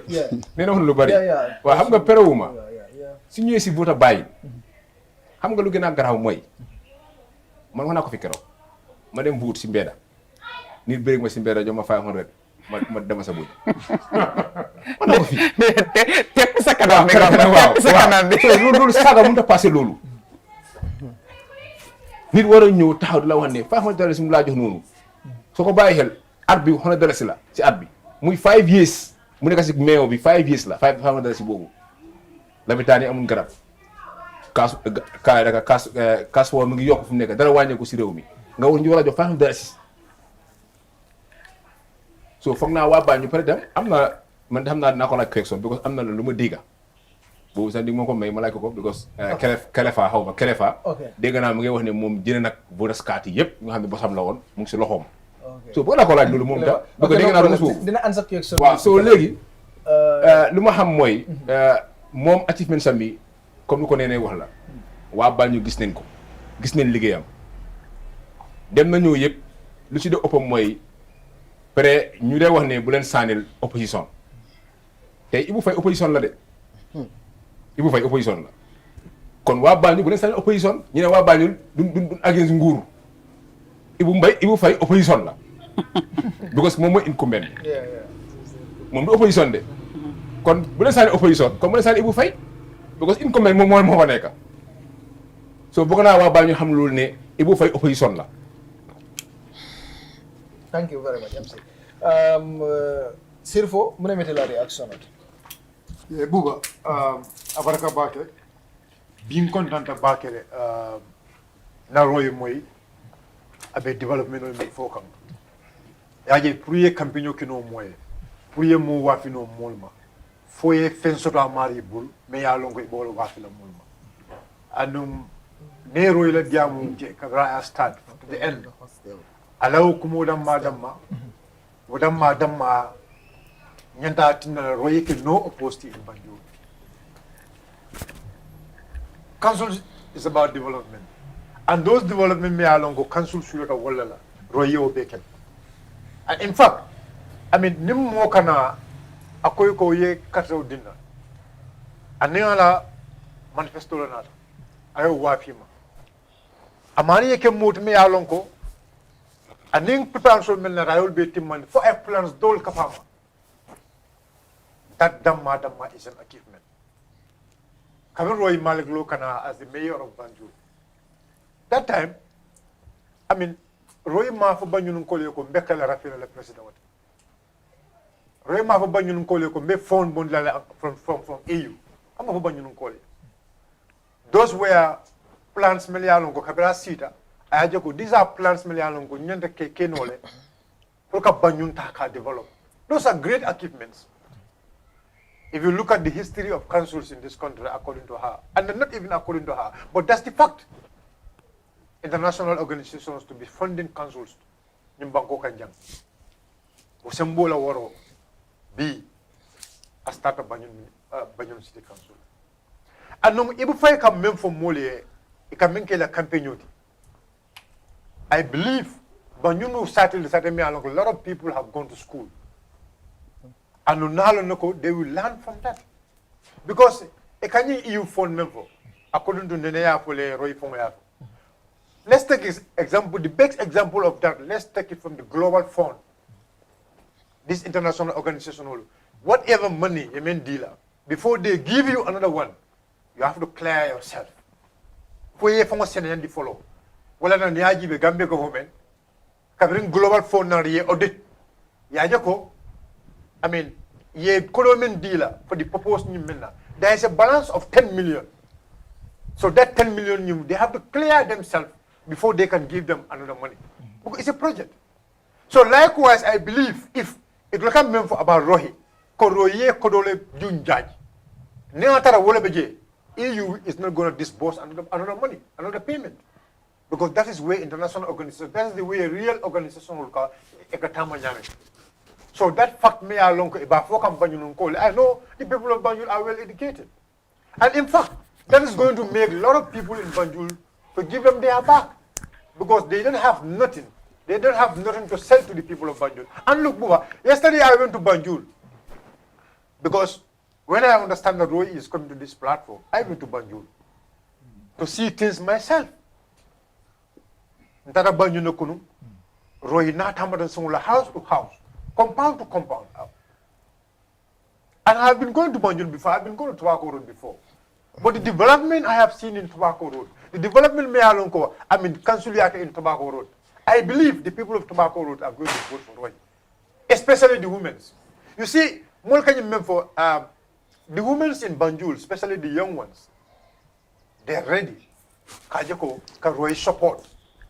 If you look at the delegation, Kunung, member Rohey Noma, I can tell you 90% of them are all young ladies. And Kajako, the development of Banjul, and they will make sure Kajako is Rohey support, not only because Rohey is the mayor of Banjul, but because what Rohey is doing for the people of this country, the entire Gambia. Because the development Rohey Kamen Samana, those are not development ikadang only Banjul Damalto. The number of boreholes, Niajibe Jiko in Bango Kanjang, Fenne Mehalongo. I mean, it's a demand. The number of borehole Mehalongo, Rohey, Wole Samanang, I will lobby them from Rafaela, Kasamanang, Kanaka Mol Mako, Kamusol Mako El Gardinoldo. I believe Musol Melialongo be other regions sold. And they have people in Banjul will communicate to them, Kajako, this development Mehalongo, Rohey Kasaman Toliana, for it to continue. We are appealing to you, the people of Banjul, to make sure you vote for Rohey Malick Lowe, Kajako, I stay in that council. Because that is very important. This is very important. Rohey Lani election, Naba Nyama B, and I will still repeat it. Rohey should not have a content. But the problem is we lack a serious government. But if you go to the history of Banjul, I have the conviction, the people of Banjul will vote for Rohey. Because look, Nyajime was here before. Rohey Mayo Mentaraje. It was an independent mayor. Laiba was an independent mayor. Why the people of Banjul voted for Laiba? And when Yahya was in Banjul at that very time? Because they believe that Laiba is the only one Mayalonko can give them development. So I believe Ibu Faye is with the president, blah, blah, blah, blah. Ibu Faye and Mineke Banjul. This is a big corruption. Because Nyaji Baby, Buba. NPP la sama. Buba. Nyaji Baby. Yaji Baby, for example, today. Banjul is losing a lot. Banjul before Kamfenjamala, Mayalongo. Those things are caused by Ibu Faye and his cabal, especially in the sight of the youths. And it's very important, the youths of Banjul, Yolong. What are they? Nyaji Baby. Banjul La Pago Mayalongo is one of the biggest parks in Banjul. That park should host international matches. Banjul Parko may maybe ports. Boxbar. I don't know whether it's Boxbar. Maybe port. That field agenda international match hostel. If you see that football field is not hosting international match is because of Ibu Faye and Alaji Silla. GFF a color dealer. Purka o filo ta kastofso keje. Real one. They went and bought a fake one and bring it there. This is why Banjul is not hosting international match. That is a setback to Banjul. Okay. Yesterday I was there before Rohey joined. I joined Ibu Faye. Thank you. I was following them. Okay. But I am telling you, I have the conviction, the people of Banjul are not going to vote for Ibu Faye. I was following them. About 4-3 boys is Itambitela group. Boys all new. Melorinde, Mobelo ako. Bosol na reta mi ko Ibu Faye ñun kay ñun sani Ibu Faye non sana after koto ge do be loring bir ka dala ja ko bulon ko sanel ya harek dañ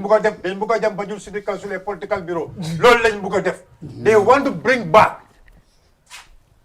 those kind of game back to the city council, but the people of Banjul are listening. The people of Banjul are watching, and they are going to make sure they vote for Rohey. Thank you. And just 1 minute.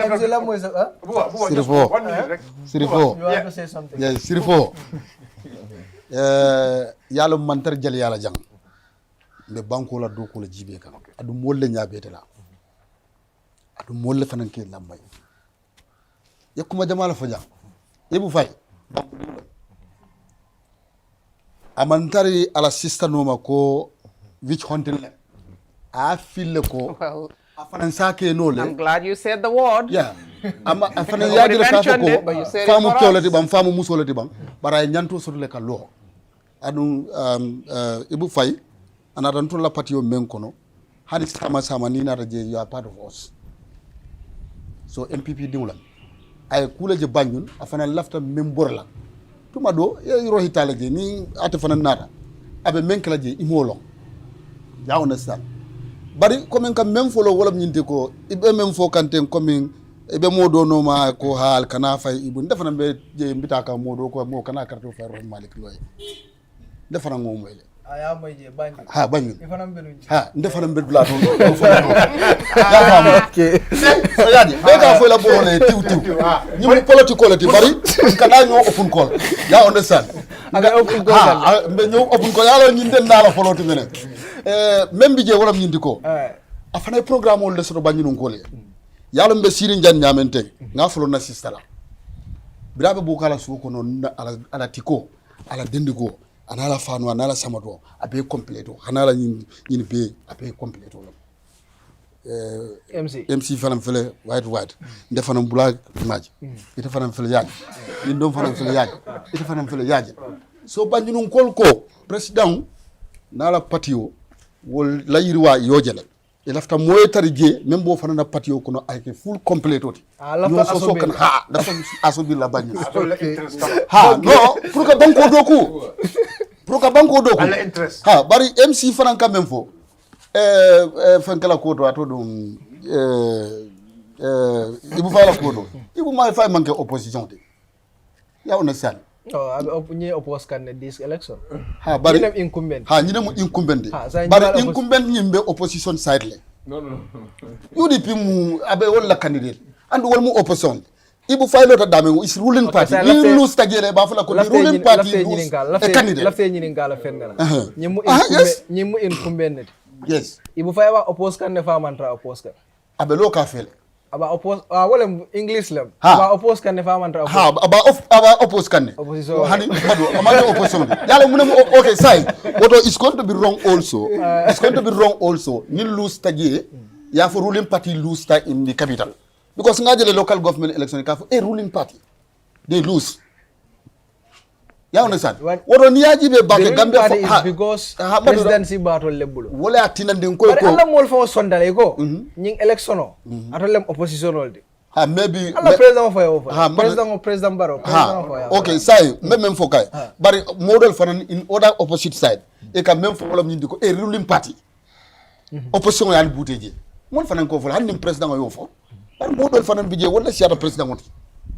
so man son president wala kumo la wada comme ñin dem pe yes isi balano ala le no betel la fo bon son ay même fo ntiaje opposition antiaje nyame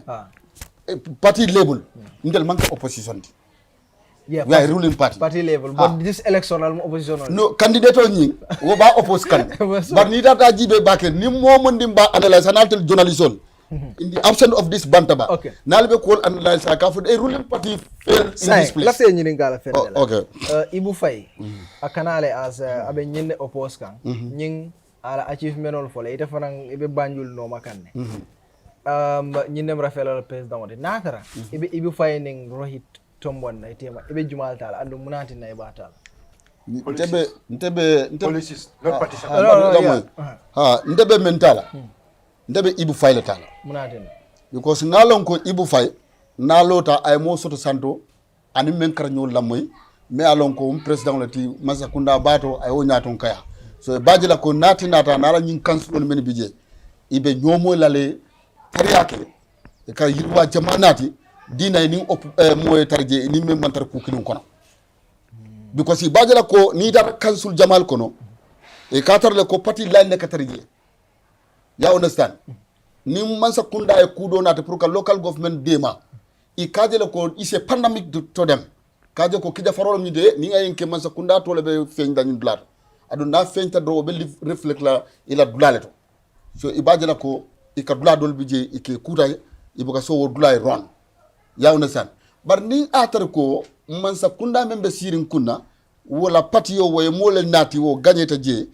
ila communication is going to be easy hani jiola pipe abuka kofunde akasabale per ni ya yele drone jio na pour ay kelab si yonkon Okay, right. la fol la bañu na Okay. ma la kofun la Okay, MC's objection. Yeah. Buba, ba respond no. Yeah. Okay. Yeah. Docteur la bëgg leeral. Docteur. Waaw because Bu ko wax fi docteur day. amé docteur Yeah. Go ahead. so lu ma ko bëgg a leeral mooy wax na fi ne su nekkee ne Ibou Faye moo win liggéey bi dafa yomb diggante government bi ak waa council si wàllu développement ak yokkute waaye the biggest municipality mu ngi nekk si loxo NPP for the past 4 years muy Brikama Area Council Sirifou moo gën a am 5 years. 5 years Yeah. waaw 5 years what's achievement pour la am ko gis ngeen sauvé bu mu génnee in terms of his management moo jël last 3% with the support of the government ñii despite ñi nga am xeexi government ngay xeex gars yi left and right waaye xoolal achievement bu gars yi mën a am seen council si with Sirifou is full support of the government so suñu waxee ne peut-être soo xoolee fa history Gambia depuis jamono Yaya Jammeh councils were dominated by the ruling party mooy di APRC xoolal ban achievement la nga mën a isi foofu ban achievement la maire yi time Yaya Jammeh loolu la nga isi lu si ëppam mooy central government gangwok all their projet yooyu dégg nii yëpp maire yi ko di coow ko baaxul nii yëpp gangwok la jógee lu ëpp suñ xaalis yi moo ñu ngi ko Mumbai ci ay political active programmes reports yaa ngi génn gis na reports yi dafa nekk suñ government bi comme ko si fa waxee rek président bi moo bañ a implement reports yooyu kon tey ñu bëri tey ni ngay wax si plateforme ni waxal si plateforme si ni ngay jàppante courthouse ak seen këriñ understand nga so tey lu xew Sirifou exemple la bu nga xam ne ñoom ñoo amee biggest revenue seen loxo la nekk government baa ngi ko support moo gën a fail si councils. Yeah, according to the surprise living. So am na lu bëgg a ñëw balaa may ñëw ay NPP. Nene. No, man, I continuously get to be amazed because I see the NPP is a party of clowns. Every time I give people a chance and then they turn out to be the worst of the clowns when I meet them, honestly. Because I don't understand why somebody wants to be a candidate, but you have no agenda. You have no policies, but you want to ride on another individual just by the factor that the person is the president of the country to run for an elected office and to be elected on that basis with no plans, no agendas, no programs, nothing. You're clueless, you're tactless, you're not informed, you're misinformed, you're misleading the public, and you expect people to vote for you. And you ask the question, okay, Mayoress has highlighted the achievements and the plans if given another term. What is Ibu Faye's plans? But you made a mistake here. Hang on. Ibu Faye nyanta nala jande no. No, hang on. No, But you spoke on his behalf. No. Ibu Faye You spoke on invited. his behalf. Is your candidate. It's my candidate nyawo nyande. Yeah. Bari yalo momondi yalo nyinga mamobula na UDP ko de ate fangole na rafaye.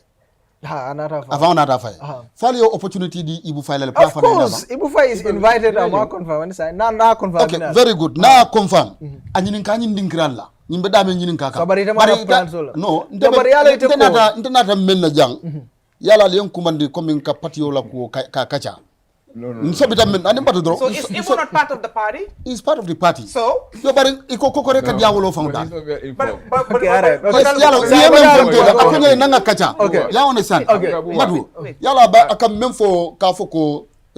mansa kunda abe mansa kunda la kule. But itile ya fojang. Hani mbatu Aye dro. nyininka. Hani mbatu What ila is dro. Ibu's Yala plans or medamen sign to thing.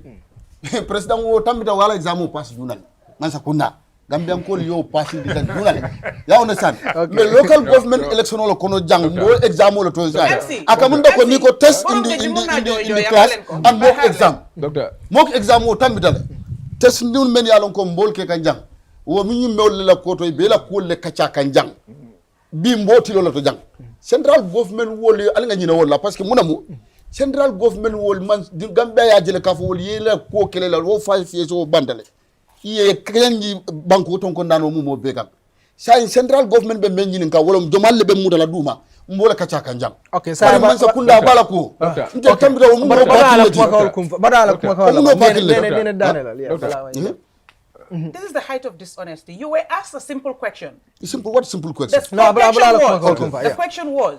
can you tell us, because she has already told us her achievements and her plans. Can you tell us Ibu's plans? Because do you go to Banjul, you follow in Banjul, you said yes. You go to Banjul, you said he's in your party, you said yes. And you said, you even debunked that they alleging that Ibu is opposition. Ibu is not opposition. If you come to NPP, whether yesterday or today, 2 hours, 2 minutes, you are still NPP. Yes. You said that here. Yeah. Right? Yeah. So now, and you went ahead and say Ibu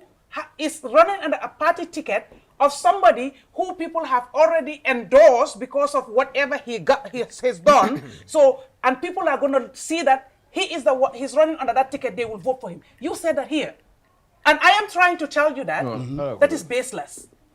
Okay? And people are not fools to be able to vote for Ibu because Ibu is the ticket of Adama Barrow. Because Adama Barrow, in my opinion, is a failed president. Okay. That's what I believe. So that's what I'm telling you that.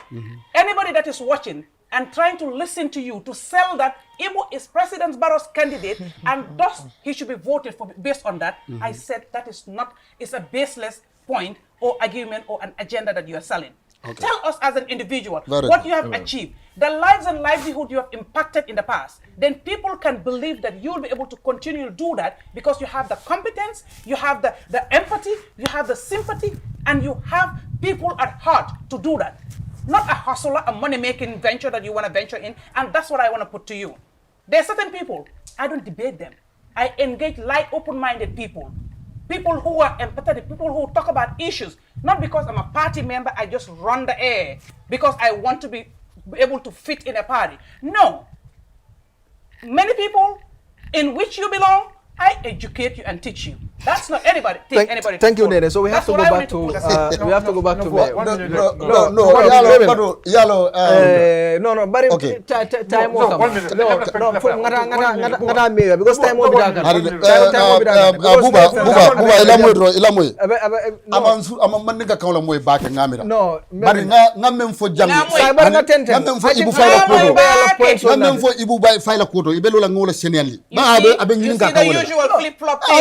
no. Abe menyin ka kambu ala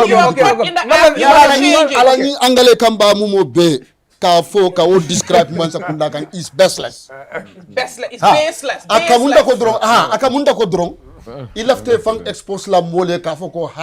ntele mu nyinti wala lafta man sakada filale. That's not the point here. Memo point it here. Wala mu Gambian call speak during presidential election. Ye karton for president election ala do ko la betiada. Hana suspect ala angale kan lo fo dam. Where were those Gambians during the parliamentary elections? Yes. Where were those Gambians during the parliamentary elections? Where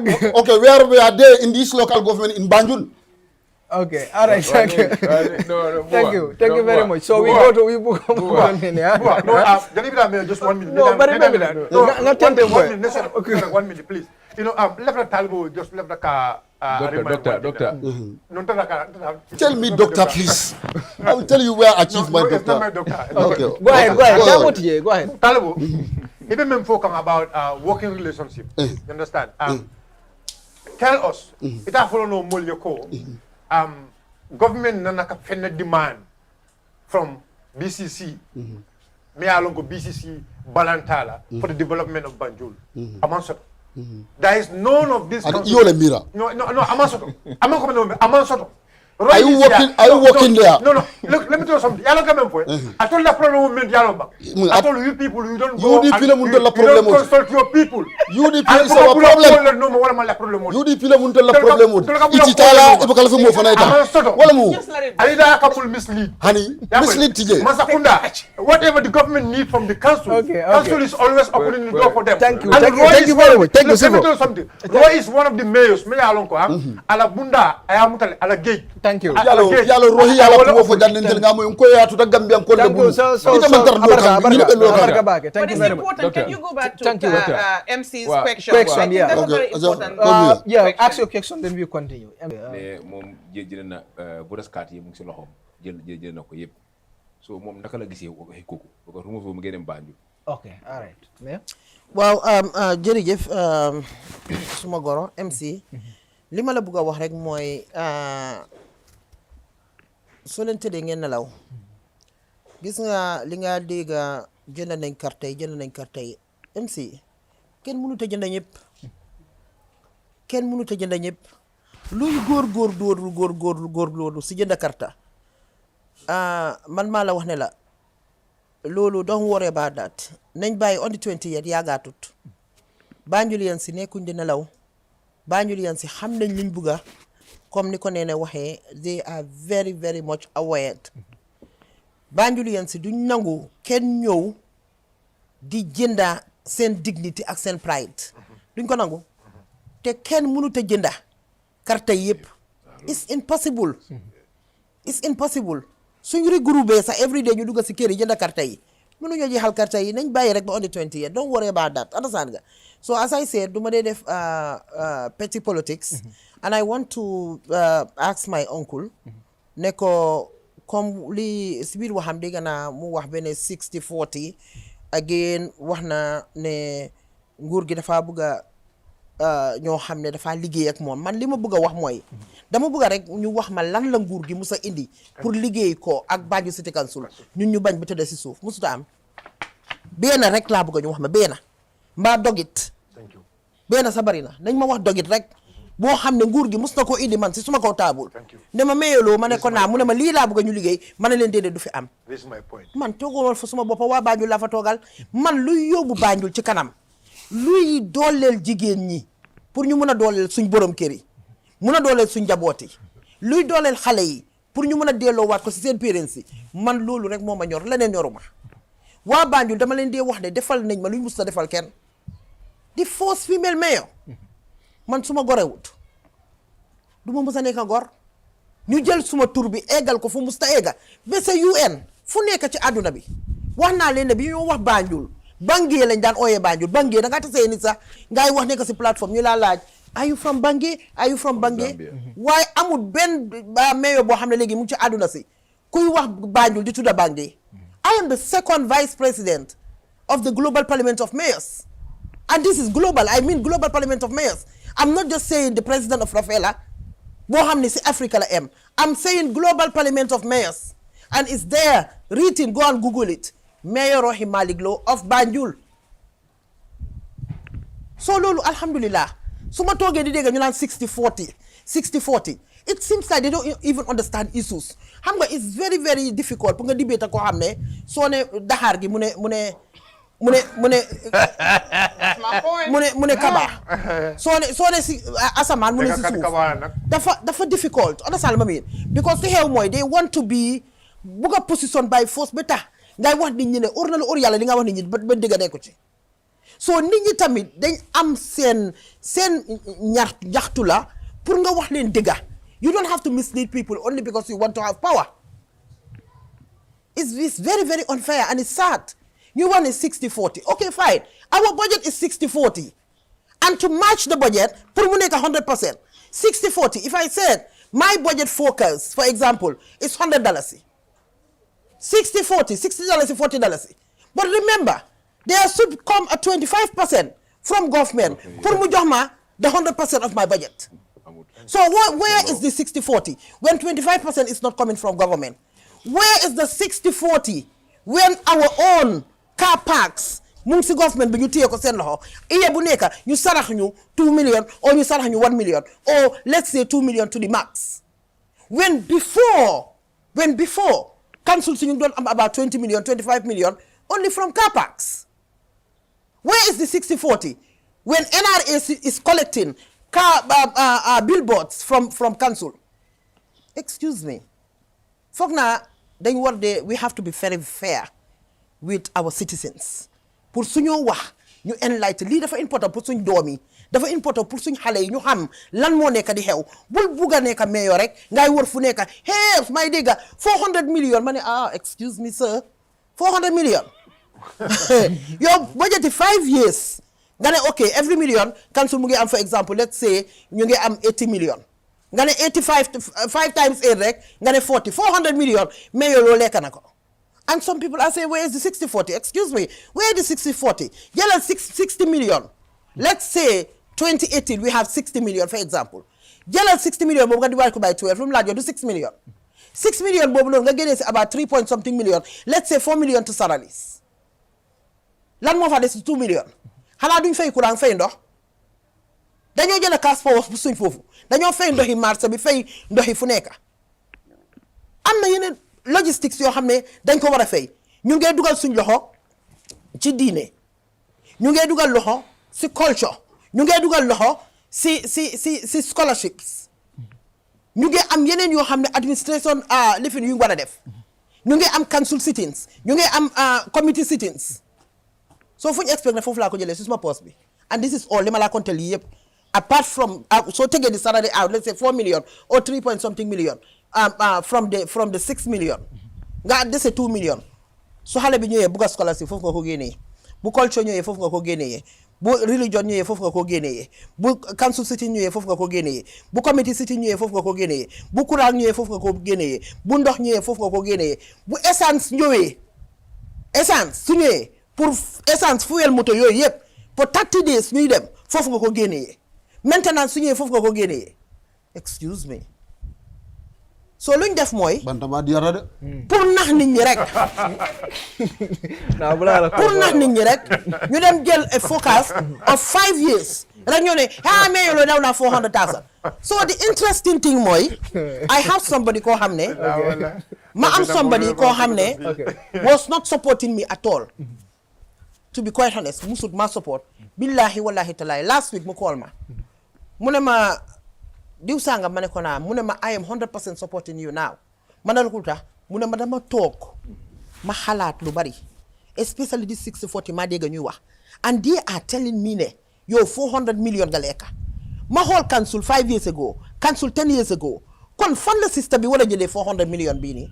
si laa ko explain na ko you know why they are coming with this 400 million ma ne ko dañ jël suñ budget 5 years bi yëpp even though mutul 400 million sax xam naa dañ ko yokk rek ne xaaral rek ñu wax 400 million pour ñu dugal loolu si ñu dugal loolu si mbay ne nit ñi so mu ne ma lii laa xam ma ne ko xaaral ma coppil ko suñ budget bi 2018 ba léegi ma yónnee ko ma ne ko may ma rek suma driver bi dina la ko indil mu ne ma maa ngi place sanga ma ne ko bul wari dina ñëw ma ne ko budget is a forecast you budget for 100 million des na lan ngaa am what is the actual so ma wax ko ma ne ko lii lañ amoon 2018 lii lañ am 2019 lii lañ am lii lañ am lii lañ am lii ma ne ko you remember we have COVID for the past yeneen 2 years yi 2019 2020 or 2020 2021 so mu ne ma li ma jaaxal mooy ma expliqué na ko yëpp suñ xaalis bi li ñoo am mu divide ko by 12 ñu waxtaan ko mu ne ma come on mu ne ma yow doo génn nga wax lii nit ñi ma ne ko bul wari rajo bu nekk dinaa fa taxaw plateforme bu nekk dinaa fa taxaw ma ne ko du loolu sax de people are on the ma ne ko yow naka nga déggee lii du suma wax nga dégg somewhere ma ne ko da nga dégg suma wax si plateforme boo xam ne ñoom egguñ fa ma ne ko du foofu nga dégg suma wax mu ne ma waaw mu ne ma man tamit sa wax boobu dama ko jël yónnee ko nit kooku tam yónnee ko nit and they were surprised mu ne ma because sama dégg 400 million 400 ba aw ma 400 dama laajte council fan la jëlee 400 million ma ne ko because bugg a meeyoo nekk meeyoo by force moo tax foog ñu génna di ma waxal wax yoo xam ne seen diggante yàlla xam nañ ne du dëgga ay sàccee mbowa sàccee mbowa lan su mooy sàccee mbowa so these are things yoo xam ne now it's my turn to sit in the platforms and sensitize the people te man koo def I am talking to people ñu ngi wax ak ñoom si façon yeneen networks yi maa ngi dugg si yeneen networks si xale yi ñu ngi koo dégg and they start to understand ne ñii ñun la ñoo mbaamal ñun la ñoo nax and it's very unfair because I want to have a second term that doesn't mean ne damaa dem ñi nga xam ne ñoo ma sànni karta may leen di misrepresent or di leen jox information yoo xam ne du dëgg I will never do that wax naa leen comme lu ma wax rek waa Banjul and yéen lay waxal li ngeen ma defal man musu leen ko defal kenn you voted me and you voted me as a young politician for the first time jigéen taxaw nekk mayor and you leave the affairs of the capital pour man ma take care of it loolu anybody ku ñëw dañoo ne second female mayor mun na tuta nekka loolu dama leen si gërëm santa leen si waaye may leen di ñaan leena ngeen bàyyi seen xel si liñ leen di campagne bàyyi leen seen xel bu baax a baax a baax ma li ma mun pour indil leen ko ma xam ne lii moo tagg si kaw table bi youth volunteerism ma xam ne lii dama ko signé ba pare I am out campaigning for it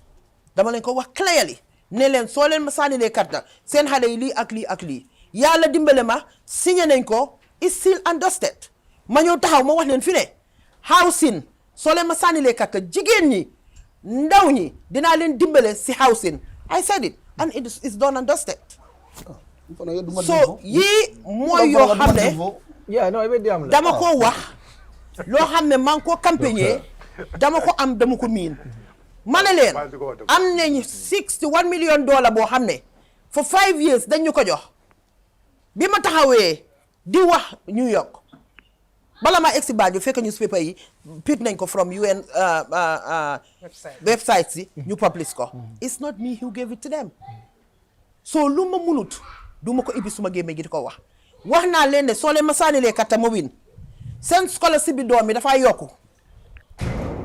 diine bi liñ ci daan def benn dinañ ko ci def fukka aada liñ ci daan def benn dinañ ko ci def fukka incha allahu rabbi su neexee yàlla te ma wan leen ne si aada bi si boppam I am working something with UN te door nañ ko depuis 1 year ago pour ñu gis ne suñ aada bi nga xam ne moom la ñoo def Banjul dañ koo gën a dëgëral di ñëw di dépend si kii may ñu scholarship comme man liñ maa xeexee di wax ne xaalisi council bi yëpp maa ngi ko jox xontine yi maa ngi ko jox gese-gese yi maa ngi ko jox diine yi maa ngi ko jox gaamo yi maa ngi ko jox chrétien yi xeex boobu yéen ñëpp dégg ngeen ko fi ma toog ma xam ne mun nañoo am a brother network boo xam ne foofu la ñoo dem pour diine because ku nekk xam na ne UN dafa fonka culture so loolu yëpp ñu ngi ci di ko dox comme li ma leen wax mooy eewu leen suba on the 28 bu leen nangu voter appétit am ngeen dem ngeen sànni Rohey Malick Lowe seen carte bi ki ngeen xam mu leen di liggéeyal juróomi at ku nekk xam na ne damaa eewu suba nekk ci office bi 8 o'clock ba 12 o'clock ci guddi mbaa léegi-léegi 10 mbaa léegi-léegi 11 kumput leen xam ngeen ko moo gën ngeen sànnil koo xam ne comme ni ko nit ñi di waxee du stadium du hostel du suñ park bi yëpp gis ngeen niñ mel gis ngeen ko man dama wax ne na indi moom success am dan ngeen di campagne Rohey Malick Lowe man li ma def moom lay ñëw jaay ko ci nit ñi awuma time mi petit politics man suma tangible evidence si yi nga xam ne liggéey naa ko lampa yaa ngi ne fa nga biir Banjul su guddi jotee ñu taal suñ building bi nga xam ne suma broda dafa taxaw mu ne carrément Rohey Malick Lowe building bi doo ko ibbi te diggante ma yàllaam xam na ne building boobu xamu ci dara it's a World Bank project boo xam ne council boo génnee counterpart contribution ak def ko si man si suma teñoo ma ñëw génnee counterpart contribution def ko si gas foundation éega racé tile peinture mu ne déedéet doo leen ko ibbi dama ko fa bàyyi mënoon naa dem oote ma ibbi ko xam nga lu tax dama ne dama ko fa bàyyi na waa Banjul decide ko ibbi because man du lu ma doona si suma papa ak si suma yaay li ma suma doona baa nga tegu lii waa Banjul yéen a ko moom seen xaalis la du bu kenn léegi na waa Banjul decide kan moo ko war a ibbi youth for excellence bu nga ne lee campement si nit ñi nga xam ne dañ wéeruñ ngeen baal ma axa si wàbbi mu fa dama takk suma digal yi gis ne xale yi bàyyi force dañ war a am foo xam ne foofu la ñoo nekka pour mun a njëriñ seen boppa ëllëg karabay lan mu nga ne de man li ma indi waxuma ne mu ngi gaanaar de dama leen ne mu ngi Banjul foofu nit ñi di ko gis boo leen demee si marché bi abattoir biñ faa sampa gis ngeen ko lu nekk wax nañ ko ci abattoir bi soo leen demee si marché bi wanaki paani mbaliti gis ngeen ko toog nañ fi beneen port sax moo ma jëndal paani mbalit su fekkee ne port authority maa ngi challenge port authority su fekkee ne mus na ñoo jënd benn paani mbalit ku génnee benn paper bu port authority jëndal ma man bins apart from those 2 trucks su fekkee ne mus na ñoo jënd bin ku ko indi ko Kerr Fatou fii di nga fi fekk $1,000 ma teg ko fi musu ñoo jëndal benn bin sa genn wàlli bin sa musu ñu ko jëndal waaye lu nekk dañoo xam ne port authority ñoo jëndal bins port authority musu ñoo jëndal bins ñun wax naa leen ne bins yu jëkk yi ñu am seen koppar la second bins yi EU indi ko third bins yi Rafela indi ko so nit ñi man loo ma bañ su may wax yoon naa la wax dëgga loo ma bugg a su may wax yoon dinaa la ko wax man kenn gënuma nekk démocrate. Okay, thank you. man suma biir office bi si boppam sax am na ñoo xam ne jàmm laa seexoo ñoom waaye suñ eewoo suba lu ne lañ maa wax may koo dégga waaye amu ci kenn koo xam ne billahi war si yim dina la ne mais yow man maa moom mus nañoo xëccoo musuta am. ok thank you. man ñi nga xam ne ñoom lay defanteel soo laalee Banjul boobu nga maa laal waaye soo laalee Rohey Malick yalo buwa mbe Bantaba kacal Bantaba wala nan ko say Bantaba dia bakele lafta mun fula lafta mem fula yalo na sista ko ako nini mobe kacala aba fula jang ten nin te ko daharate ko bisab abe kata benna ci no ñino ko no pour ay dia aba tale fokam den dara fokam bare amanyanda ke ñinde ka foko me jittu no la ko dede man waxuma ne yow de so waxe da har non ni mobe kacala on fana be exemple on tan kan ci okay so say même bije wala yalla xamne man dama wut sa wax sax yalla même bije wala musay bañu ko be la moy kanne yeta national assembly la pejoto yille marta mo la nafuloma kabrin dibitol ye kumandi je pour que kisi la do ko woto yeta ye la moy woto nimbe ma angale kan way isi mo nyinin ka me ya fay biri nyinin kumandi je menketa je yo fa mol ye national assembly la pejoto si wala responsible do la ani fatu don ani la moy dron ma do ni ngafo ani fatu dron ni ngafo ani fatu dron ni ngafo ni ngafo na fatu dron ni ngafo ani ni ngafo si do tu koma ani no nta ko sai mo be jibe kan na nta ko taje sila nta ko taje sila mello ngafo ite hani itaje sai nta be mem fala moliye ala la carte di ibu fayla ibu fayla moti me alon ko ay ngani ya kendo soto so muna be carte di la muna tina wolom nyindo alo rapati yo mendo wolle mu man sakunda bati ko muna tina wala nandi nyanda kala man sakunda balemu ado ku ndaw yabe dialal yala ko ngadu man nim faye anim president bu ka ben dame ima ja ko president kate wo blato yelena fitno le betima kodi kilim fulan jaw mid the people store ako ngadu man dinne faye du man dim bola fulay mid the people store nim president bu dunda bañ kata mitunke pour banko mo lela nafa ko fay atala man sakunda bati man sakunda ru bakoto anana mo mitung aten okay anana mo mitung aten sontel ngaade wal yole bije hanna ko mo tilinde ada dan di jang ñi ñandi ngel ben ben jela je ko fokati buwa okay buwa me mo ñore why buba naki hamane mid the farmer store I was in US fola ko mo man no haral 2017 qatar US le no interne ma ja hali sila client aja why man not receive no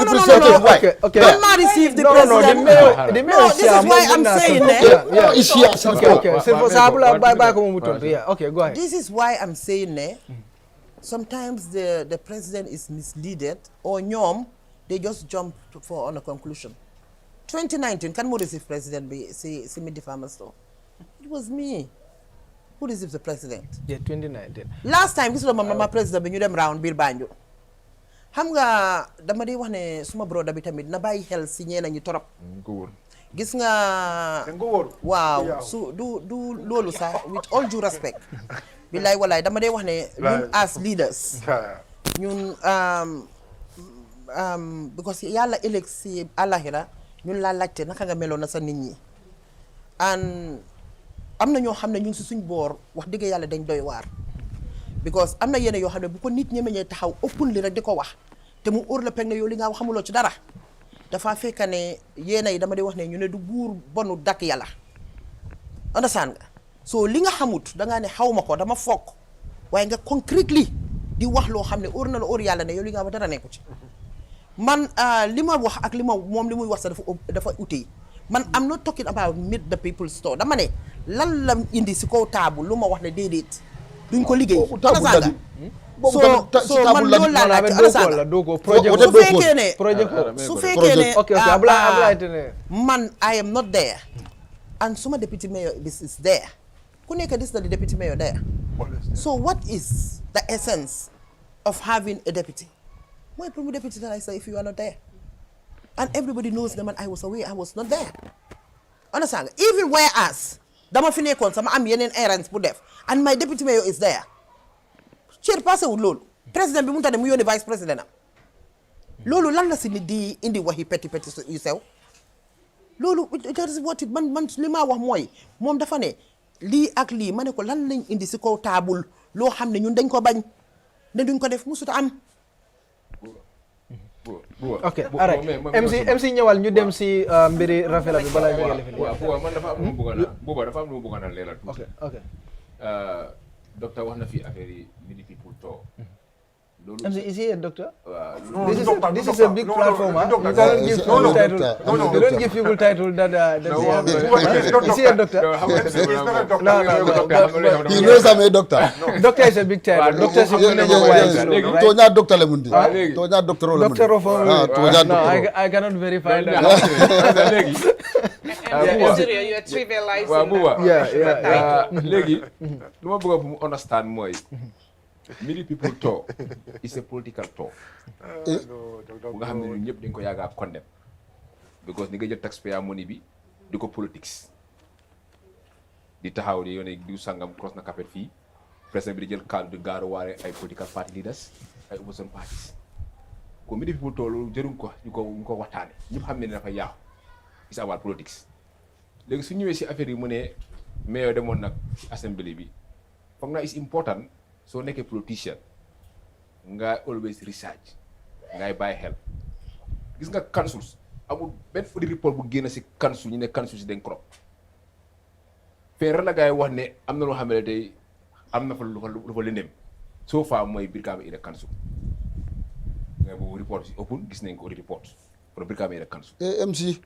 understand nga so léegi su ñëwee tey soo xoolee lu ëpp si finance report of the councils mooy di CEO and director of finance chairman maire yi amul si dara am tey waaw léegi chairman yi ak maire yi ate sir fo son ko doron léegi CEO yi ak director of finance kan moo leen appuyé kan moo leen gay ala politico be sir fo son ko léegi kan moo leen understand ko appuyé mooy government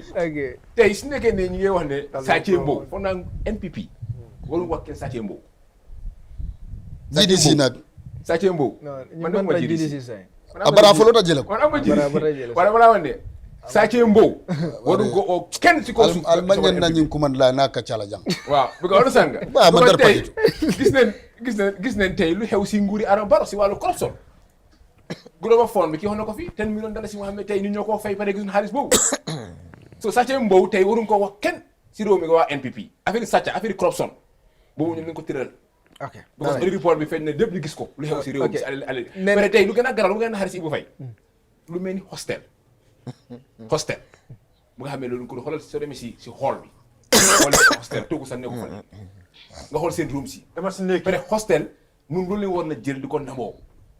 mu nekk woon di best hotel bu nga xam ne tey gën nañ fa mën a nekk xool lu fa nekk léegi bar consul finance yo do ko ke jele ni tele alon ko ama ki je ni ta je ya ki je léegi buba xam nga lu gën a ne si élection abal la do ko xam nga élection lu gën a ne si élection bi élection bi lu ne baala ma baayo xam nga lu gën a ne si élection bi mo le taté baayo xam nga lu gën a ne si élection bi di si mooy Ibou Faye dafa am place bu mu téye fu mu doon liggéey mais am fu mu nekk léegi Ibou Faye na bu mu wax lu kii def moom na wax waa Banjul bu ma dénkee naka stadium ak manager ma amee doole nguur di ma support ma nekk si petit nguur def naa fi lii ak li si stadium bi def naa lii si stade bi def naa lii ak loolu li mu waroon mën a xam si Adama Barrow nana man do ko ke man sakunda ko no para president ya so jande gambe ko le yalla my friend kana o fo ka fo ko abe hostel lolo to abe nyine to what that doesn't matter here I ambition men so do ko la wala kuma da wala qualified da ina man der party do sa be jam kam party on la ko ata nyanda disqualified la ko sa man der party no attending nil they are neutral here so you have NPP you have UDP nil they are neutral nil mantra party no disqualified so nil man der party do nil man der party karena kon Bantaba ka caatu wala ko di sanul na Bantaba ka caatu thank you sorry da nga am question right bayo xam nga lu ma jaaxal xam nga lu war a bàyyi Barrow def na fi lii def na fi gars yi def Ibou Faye thank you loolu leen soxla mbiri Barrow tey soxla record bi xew Barrow Banjul but Ibou Faye is just coming ñun do ko bi jël amena place ñi ñanta be fa la silang amena place yow ndeysaan Ibou Faye ba ñu place ñun na hani o manque local government election local government election no sate place toti de no local government election last mayor's election Ibou Faye lotale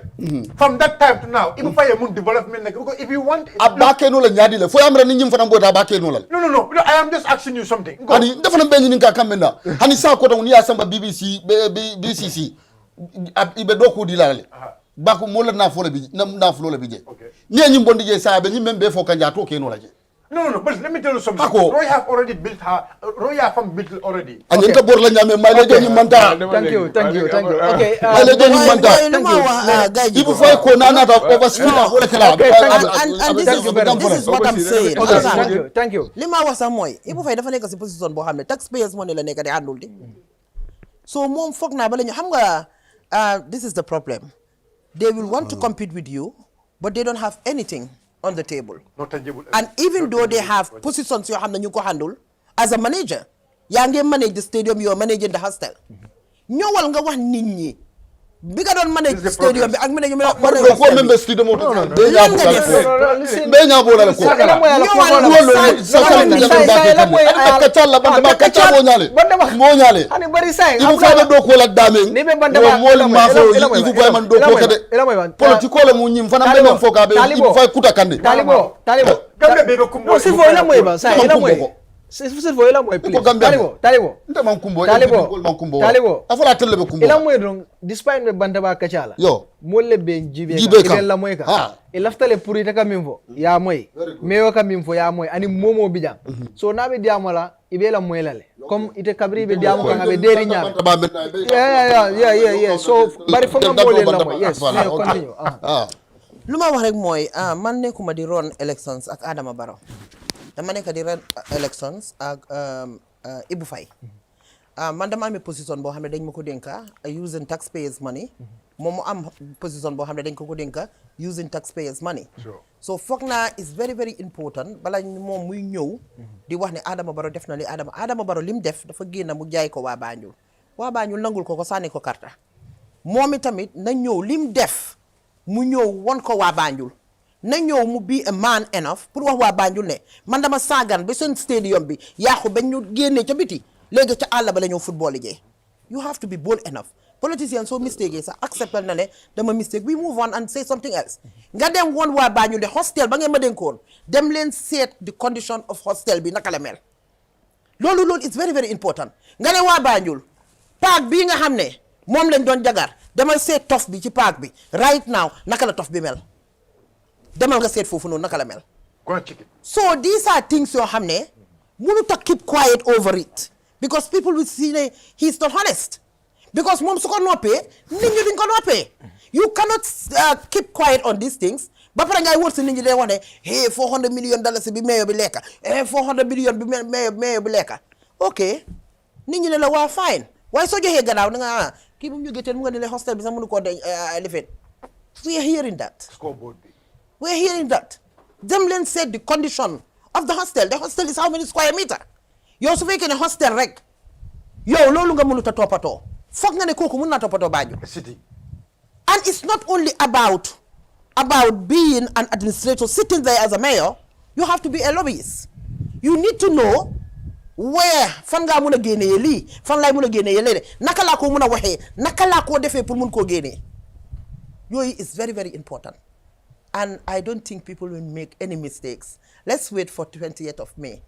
man I will not sit here and no yes your question go ahead it's not Bantaba naka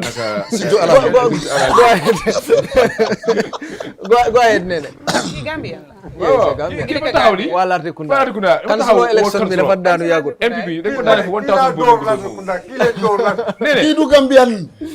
kii xamut ne man Gambian la nene kii du Gambian de nene keneen campagne dem fo mën a yow ak meeyo tali dem fo campagne ak moom nene go ahead léegi mu mala ci daal bla side I tend to man li ma bëggoon a wax I just wanted to ask a quick question ci mayo because si waxam bi mayo waxee and everything else bi ma waxee mu tontu ni ok ndax président yi àdduna bi yëpp la or whatever waaye loolu yëpp su fa nekkee i daaji ko fanang molbe wala juube la right I just want to piggyback on that because some of the critics ibe jamu Gambien ijama mangale kan moy surwa kan ni madin ka kan fu sa imbe sa fa abula atela diamo go ahead no you can speak any language bari men ke la moy buka moy ale campagne buka talibo some of the critics they always lead because ñom in their camp they're running with that some of the critics will say ne okay li ñoo jaay people to not vote for you is ne okay Rohey Malick Lowe defantekat la Rohey Malick Lowe jubóowul ak président bi because moo taxit président bi nekko di ko jàppale moom su booba wax na ko fii nii ne yow yaa président bi dafa am lu nekk seen diggante moo taxit ñëwuloo si receive ko and all that mu noonu la waxee ntol jikita wala noonu la ko fi waxee so what would you say to your critic ñi wax ne ok Rohey Malick Lowe defantekat la oo daf di xuloo oo dafa dëgër boppa and all that what I'm saying moo jërëjëf loolu dégg naa ko du benn yoon du ñaari yoon but I wish ne ñu ñëw toog si toogu bu ma toog dinañ xam ne am na yenn yoo xam ne bu ñu la jaayee doole not la ba nga bëgg a dee foog nga fippu nga génna wax nga ko fii dama dee wax ne utuma benn sympathy vote pour wax ne kii because of jigéen la moo tax waaye some of them ba tey mënuñoo believe pour jigéen nekk si seen kanam number one they have that problem and you will see it from the attitude of sometimes niñ la dee treaté in public di nga xam ne dañ la tuutal yow ba yow si sa boppa nga tuuti waaye yow yaay bañ pour tuutal sa boppa let me take a classical example of the Banjul project nga seet Mr. Gaye dafa taxaw président taxaw mu ne paper bi mënuloo koo gis parce que président bi si boppam gisu ko Allahu akbar pour ñaata at maa ngi leen toppa pour wax leen ne leen doo mën a ñëw bi suma kër ngay fay def dara ba pare nga ne man du ma si xam dara lan moo gën a métti loolu nga ne man booru matuma see bokkal lan moo gën a métti loolu kan moo gën a jubóoyee président bi si biir Gambie fii dan Rohey Malick Lowe président bi du suba du ngoon du bëccëg fu nekk su ma taxawee man su may wax bañ naa ko bi du ma tuddoo turam damaa ne suma broda foofu laa mun a em di mënuma koo boot di respect bu ma ko war a jox kan moo ma mus a gis ma taxaw ma président bi ñuy xëccoo kan keena wax ma keena musuta am waaye am na yenn yoo xam ne bu la nit ñi dénkee da nga koo garder nag bu la nit ñi dénkee da nga koo garder bu baax a baax yu bari mu ngi xew Banjul we have seen it broad daylight te nit ñi jël ma man dénka ma position bi ñu ne naa noppi pat déedéet yàlla si boppam dafa ne soo gisee dara boo fekkee ne mënuloo ko génne ak sa gémmiñ kon nga noppi waaye su fekkee ne dem naa ba nit ñi sànni ma kat tey yaakaar nañ am ci man soo gisee ñu xeex tout ak neel businessman yi yëpp ñëw nekk at di forefront taxaw ak seen saako xaalis yi seen mbuusi xaalis yi seen interest moo leen ko defal di kan moomu sa gis façon yi élection bu mel noonu soo gisee ñoom ñëpp ñu génn ñëw ci ground bi ku nekk téye mbuusi xaalis ñii naa man borom alal laa ñii naa man dama am xaalis loolu yi boobaa ñu la nga ko gis because seen own interest moo fa nekk de am na ñoo xam ne dañ fii la Rohey Malick Lowe bu fa nekkaatee liñ bëgg a pàccoo Banjul duñ ko mën a pàccoo soo mu jaral leen seen bakkan bi am na ñoo xam ne dañ fii la suñ contrat bi dañ ko am te président daf si yaakaar ne bàyyi force dañ ko war a indil Banjul moo tax ma ne Banjul yéen si make no mistake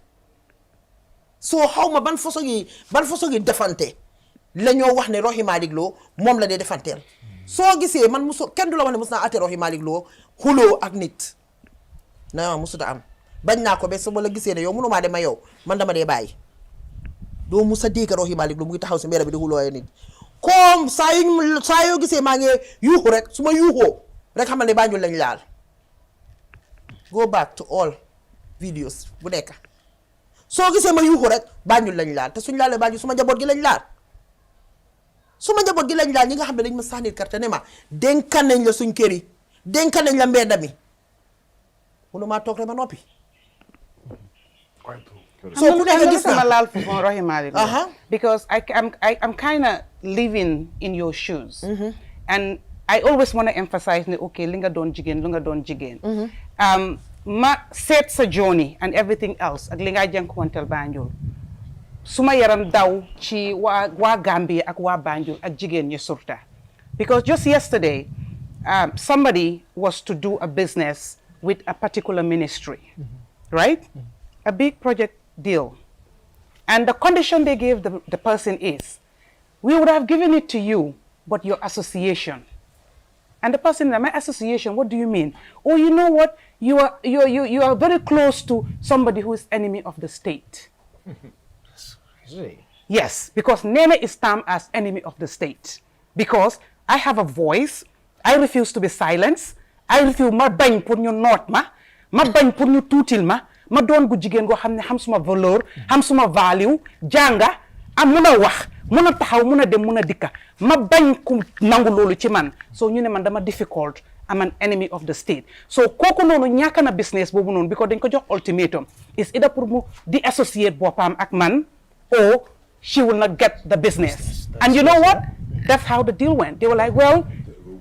unfortunately we can do a business with somebody ko xam ne dafa openly taxaw they criticize the government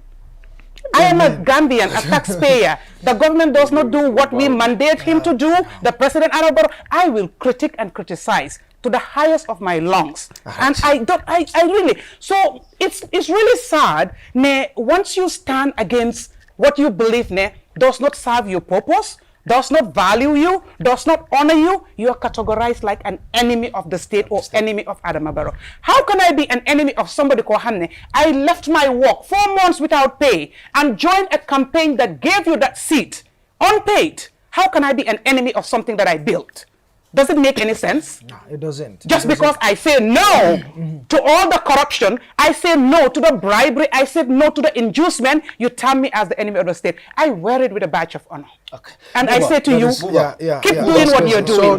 Keep doing what you're doing. Buba ila modro. Yalo mbe kacha minna jam. Buba modro mbe kacha minna jam. Ila moy ba. Ni musu fulo. Ila moy ba. Ila modro. No, ila moy. Ila moy. Ndelam hosti jam. Okay, Ndelam hosti jam. go ahead. Lafta mo moy diam. Okay, go ahead. Wala be diam. You understand? Okay, go ahead, Buba. So, okay, good. May you them see because ñu bari there are a lot of people that are worried. Man suma bon niti call nañ ma ñeneen ni dañ dee la ci since ñu there was a day that ñu waxtaanee fi mbiri Rafela bi and people were worried luñ nekk di wax moo nekk ne Rohey Malick Lowe ndax su loosee this election ndax Rafela bi dafa génn dafa dem or is it that su fekkee ne for example Ibu Faye moo win Ibu Faye mun naa handle di Rafela or is it that Rafela bi even xaalis boo xam ne mu ngi war a ñëw su fekkee ne yow loos nga election bi still now Halis be defining. So people are worried because this is a big position. I said this because people should understand. In fact, not only being the president of Rafela, but also Gambia is the first English-speaking country. Is the first English-speaking country. I'm not Rafela. Mustam, there is no English-speaking country. A lot of your people know follow. They ask these questions, and what I told them is. Because I cannot answer some of these questions. Now we are young fee. Do you think the soul lost this election? Gambia did not lose Rafela. Wow, not only Rafela, sir, but obviously because Rafela is only meant for females, locally elected female mayors. So, mom amusama bobari, mom fogna. So election 21 yano moko yala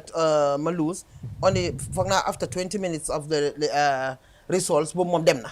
So but not only that, I am also the vice president of the Global Parliament of Mayors. And also I am the president of the African Capital Cities.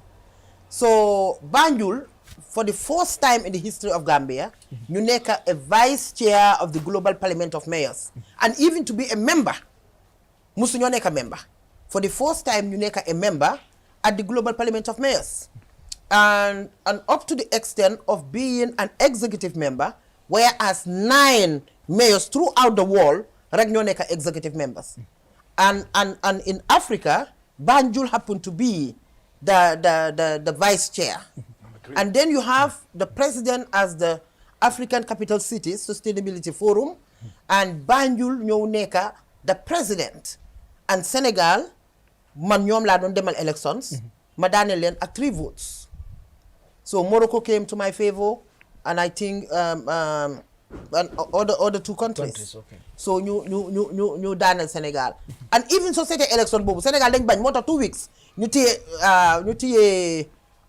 results yi mënuñ ko announce. ba yàlla def Halifa moo si jóg taxaw wane ne lii xëju suñ diggante because Senegal dañ tiit. Because they underrate on ñun mënuñoo am presidency bi.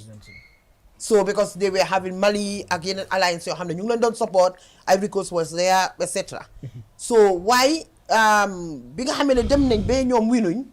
ñoom dañ joomi mënuñoo understand so ñu ne dañ demaat recount and recounting bi daf doon seer torop because they have to jël an auditor bi dafa war a nekk part of this. I don't know why this is what we were told ne ok suñu waree recount fekk ne auditors yi war a bokka dafa nekk process boo xam ne dafa cost hundreds of thousands of dollars. So ñu nekk negotiate ba finally si la results si génna. So pour wax la rek ne Banjul is doing very well at the international level. But Rafela forget about it. So moo tax this housing project bu ñoo wax Youth for Excellence understand nga xëy na Youth for Excellence sax ñu ngi ko start si understand ma mean and suñ demee Rafela might dina ko mën a continuer sax because boobu moom ñu ngi kick start si but forget about the housing project forget about the $1 million bi ñoo jox ni jigéen ñi because loolu is for women-led cities and this is why I always want them to go and research nga seet women-led cities is only it says women so obviously pour lifin yi rek la so council amul capacity bu bari council funds are not much so Rafela comes to complement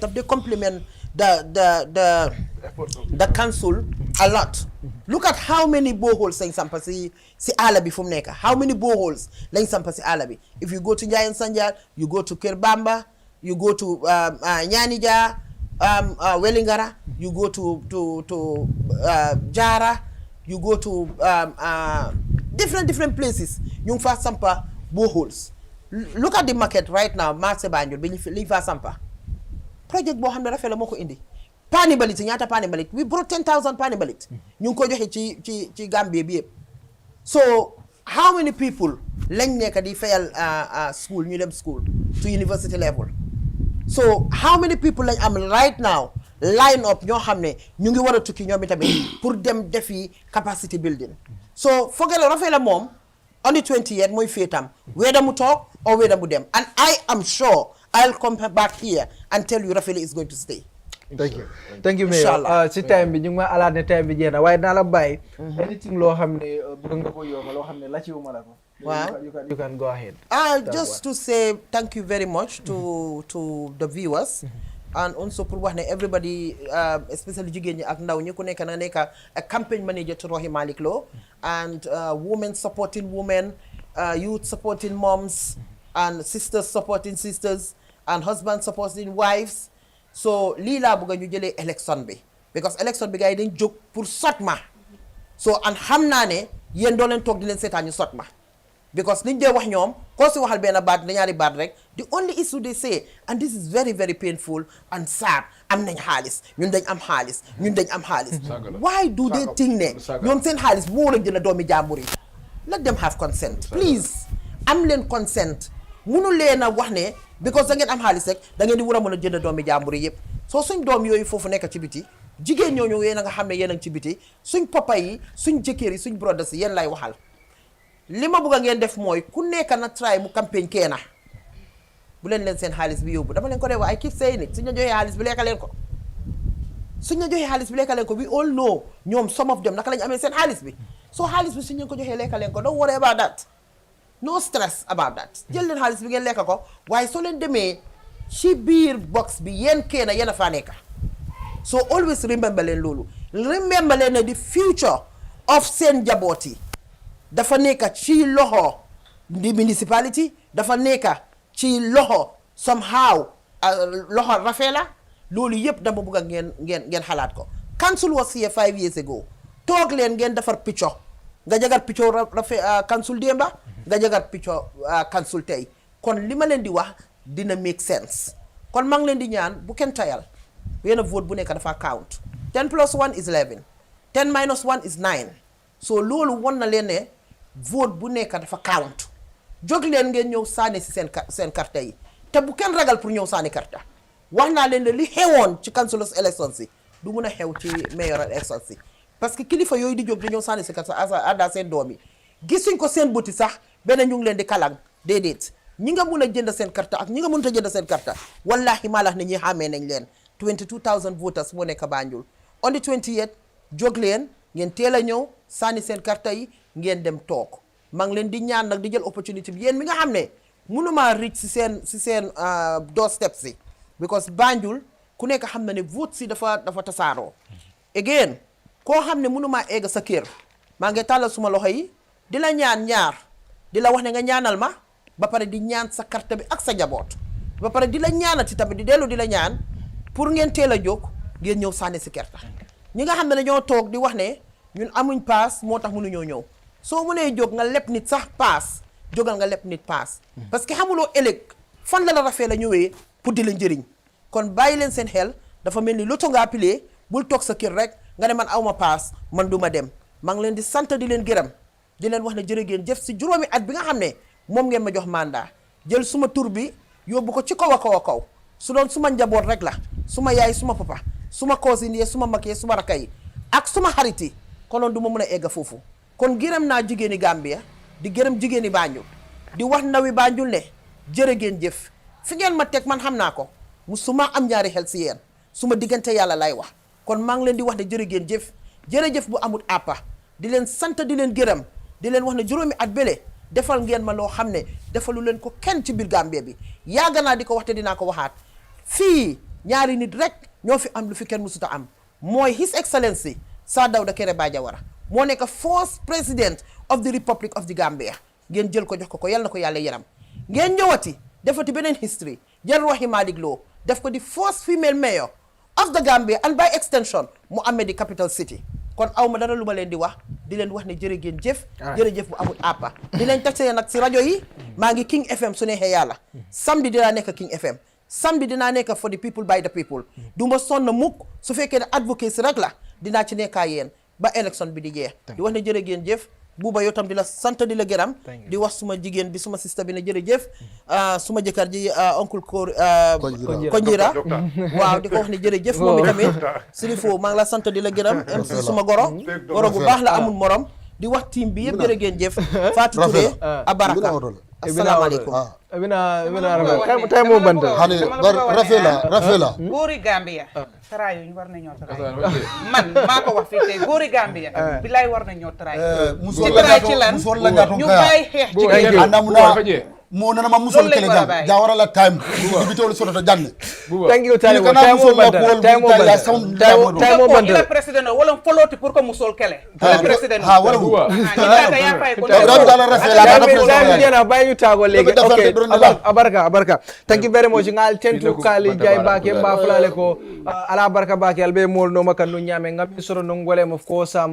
excellency Rohey Malick Lowe atelem Rafela Africa la president wati bari atelem Mayoti Fanang, of course, Banjul City Council, ba jibe kane pour que second time soto election la mi alonko wale kana ate mela ngatele soto nun jangana sponsor tentu ke je bake albela nombal jela screen o dumale Kerr finder number 1 Gambia banko kan jang ninata korda wa photo lafta korda la dawoda nalta Kerr finder do alba soto la anen location ila lanno kamtele ko mo lati la bakele ni tara korda sanjela korta kaydo ko mbuka ke problème wodi fat ka dilale andu buka problem soto andu laftala dawda ka soto le ale ntoma ko andi buba ila nomol be tarabori kan dumale wala le ta sense finance natara lafta kodole kila na Gambia banko kan jang soni ata bakele bunda keme fula nyongol nga wala soto Gambia banko kan jang lotije e bital drong yela kodo ta essay bari al nying abo download min kera sense finance la abo ti al si kaspa waning credit ko be sanno al vietol fanana nomba jela dumale al se commandino la nomba la pour kela kolu alse kol kiskis mi alon ko lafta wolle lonna bari milena bayo karabi ko ngafo nyamen drong mbafula musol ninkiol be sita karalo kije musole mi alon ko be business wala Gambia jang andu mole mi alon ko original bayol aka wolle wafi ko aliyaji nyamen ando aka karalo fanankele ay karalo no bakele Fatou Dafe mi alon ko atlem CEO ti min kera beauty connect outlet nga tentuka jay bake mi alon ko Fatou Camara soirée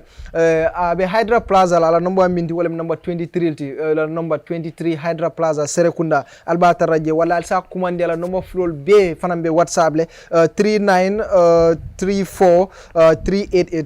39343883934388 alsa commande no fanam 3082697 3082697 ni number floor be WhatsApp le na lafta nyim baylo karla donc alsa commande no nyin number to ngal tentukal je baake na technician o ele nyatango Charles Elvis Ngombe duala e alama futo e barko soto andi jama balo mi barko soto e se wuluji e bari na technician o bi abe mañole takam bi be contana la koto baake of course am sire drame nga tentuka je baake atri fosta nyin fenko la to of course mbota salo minto Mustafa Kamara katafo Fat Silla aning na coordinator min kira Kasa Jawara Fatite ngebe tentu ke jay baki alnal badi malem nunte buba gaji go wassalam.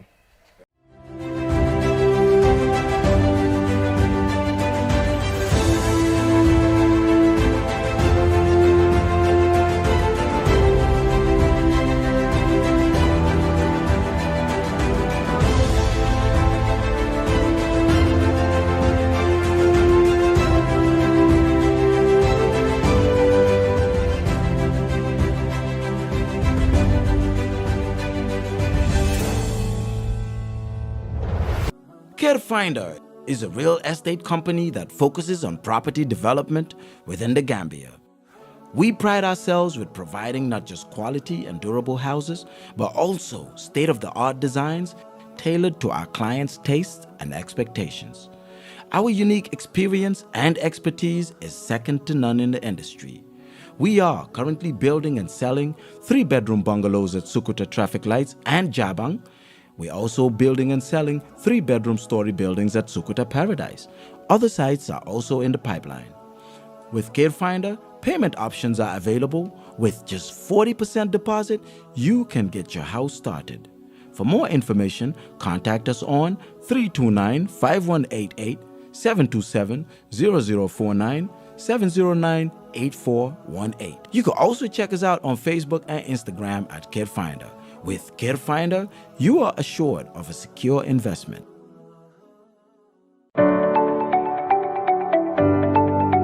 Sensei Finance. For all your money transfer needs from UK to the Gambia, we offer services including cash pickups, bank deposits, cash power purchase, and mobile top-up.